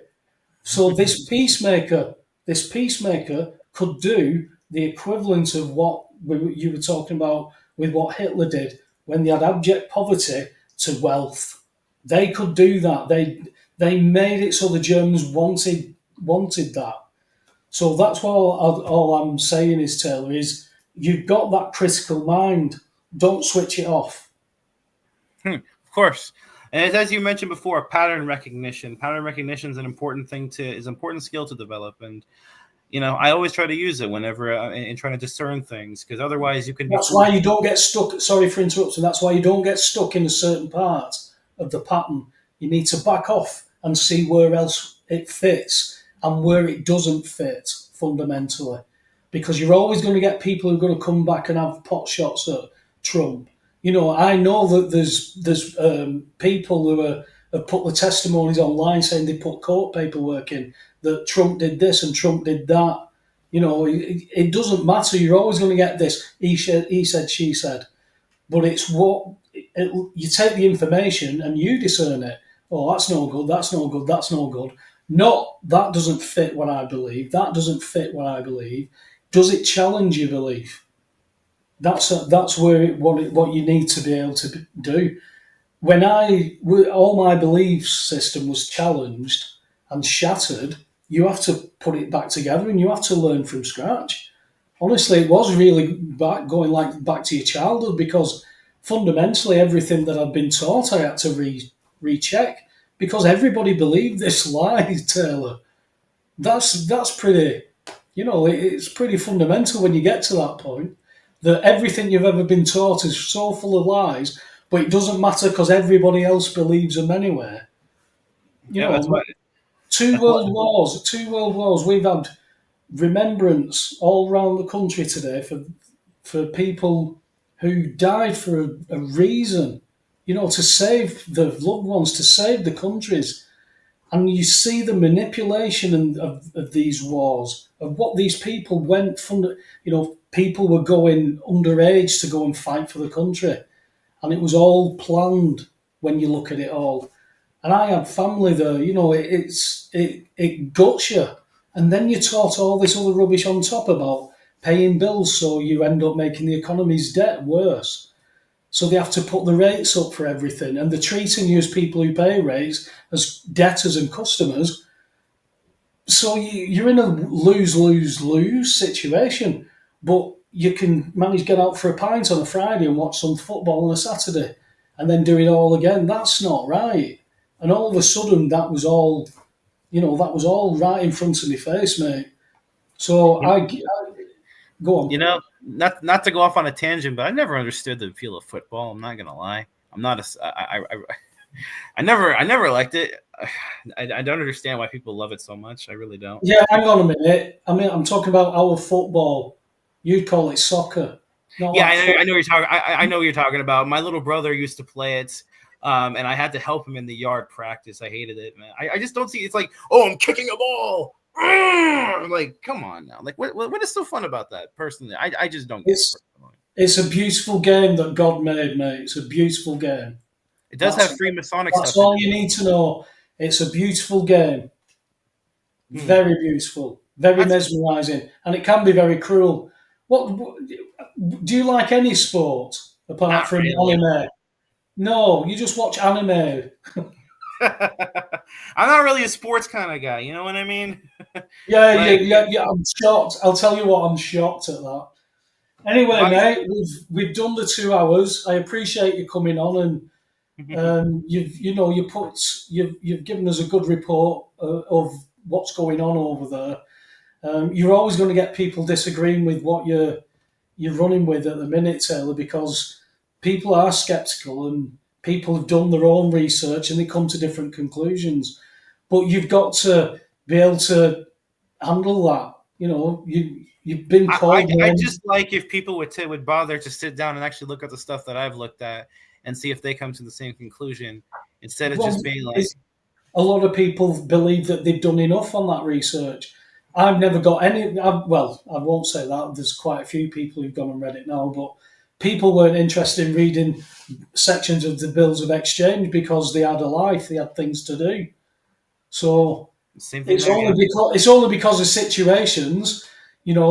Me with my situation, being thrown into the legal system, seeing how the corruption went, I had to read it and research it and implement it as quickly as I could, finding out all that stuff on the way. I did nothing but research, and then COVID locks everybody up and they get bored and they end up flicking on the odd documentary and all of a sudden they're down a rabbit hole before they're even back in work. And you're the same. You spend most of your days doing research and things like that. So, people are so behind the curve with that, if you like, because they're still living that life that I used to live. 15 years ago, I wouldn't have been sat here talking about world politics and things like that. Liverpool are top of the league, and that's all I'm bothered about 15, 20 years ago. If Liverpool lost, Taylor, nobody'd speak to me for a day or so. Oh, shit. I'd still be grumpy all week. But when I realised all this, I realised just how much of just a game it is. It's a simple, beautiful game. I love it very much, but it didn't matter whether my team won or lost. Not compared to what is actually going on in the world. Yeah. And it took me losing everything, with armed police being called by the judiciary and the councils all being involved in that, and nobody cared. It's bonkers when you live in a world like that. So, Liverpool losing just didn't mean anything anymore because I realised just what a lie I'd been born into in this world. And the hardest part for me to learn it was my mum and dad taught me this world because they were taught the lies.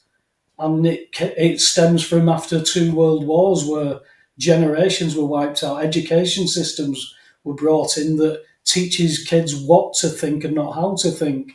I just had people who made me always question and always think about things. And it was only when I applying common sense, I could see the corruption. But when people who I knew had common sense, but wouldn't apply it to this because everybody pays bills, it's one of them. So that's why when somebody will say, oh, well, I've researched this and it's this, and then I go and research it and I go, oh, it is plausible, but there's nothing that you can say, yes, because it's happening. With what I was doing with the bills, I could point to, Taylor, I could point to the .gov.uk, I could show you how it worked and everything, what it did. Whereas you're in a realm of, yeah, but this, yeah, but that. Do you get what I mean? You're trying to show people the way, but we're not there yet. Do you get what I mean? Yeah, it's cognitive dissonance. That's what it really comes down to. It's well, yes and no. But what I'm saying is you're saying such a train station's coming up, but we're nowhere near it yet, and there's no signposts. So we have to believe what you're saying until we can see a signpost or we can see something. I wouldn't put it like that. I would say that we're on a train that's like about 3/4 of the way done, and now and we can see the train station ahead, our final stop. That's more like it. Yeah, but the problem is the people some people aren't on your train, mate. Some people are waiting. Well, we can't all sit on the same train, man. Some people are still waiting at the station trying to put things together. So if your train doesn't come past them, pal, because that's what I'm saying, your train's not even got to people yet. Some things have happened. There are anomalies with masks and things like that. And they are joining in, they are creating a pattern, but it doesn't look like an elephant yet. Do you know what I mean? You've joined some dots, but it don't look like the elephant yet. So, like I say, keep doing what you're doing. You question everything. Don't get settled. When you get settled, what did Alex say about it? When when you settle for what you know, then you're open to being fooled. You Yeah, didn't but quite say it like that. He's probably more eloquent than that, but we can't all be elegant. I'm not elegant. That's for damn sure. eloquent, eloquent. Eloquent, whatever. Yeah. He eats thesauruses for tea. Anyway, mate, we've done 2 hours. Thanks for coming on. Thanks for the report, pal. So keep us informed, and we'll catch you next week, mate. All right. Before I go, though, I do want to say one thing, and it's a short thing. People, It's please, never a short thing, mate. it is short. I was gonna say, check out my channel and please check out the videos I've uploaded. I got some good information on them to support the things I'm saying. Do some of the research that I've done and come to your own conclusions. That's all I can really say. I put my channel in the chat. I'll do it again, and that's really all I gotta say. No worries, mate. I'll catch you next week. Okay, I'll catch you next week, man. Cheers, Taylor. God bless. Yep, God bless. Well, that's the end of the show. Thanks for everybody in the chat who's engaged. It's been another great chat where we're getting a lot of information all being thrown onto the table now. Again, there's a lot of good debate going on. Start cracking this open in shopping centres because we're running out of pubs. Churches are going as well. So we don't congregate anywhere. Do it on your routines. Butty shops, chippies, wherever you can. Just start engaging people and making them think because they've all got opinions. Let them be challenged. Just drop it. You don't have to argue with people. Just drop a seed and walk away. This is all we can do. Because Alex said earlier that taking on the system front on, straight off, is very difficult to do.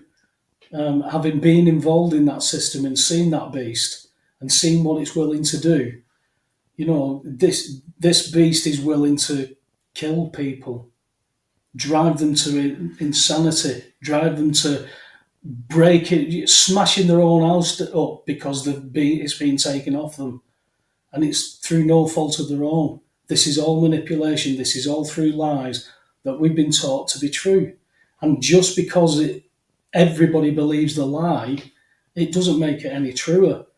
And there's a lot of people who can't break that barrier, that, as Taylor said, the cognitive dissonance that just keeps you there. I think people have just got to start being honest with themselves if they've got time. We've got children, we've got grandchildren coming into this world. What world are we going to have for them? We've got to come together somewhere. Anyway, thanks again, guys. It's been a privilege. Night, God bless.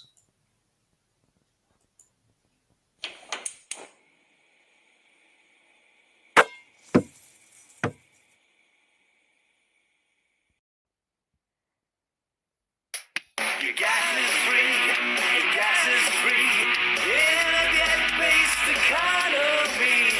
Your gas is free, your gas is free in a debt-based economy. Your gas is free, your gas is free in a debt-based economy. Your gas is free, your gas is free in a debt-based economy. Here's the Webster Report with Paul the Gasman Webster.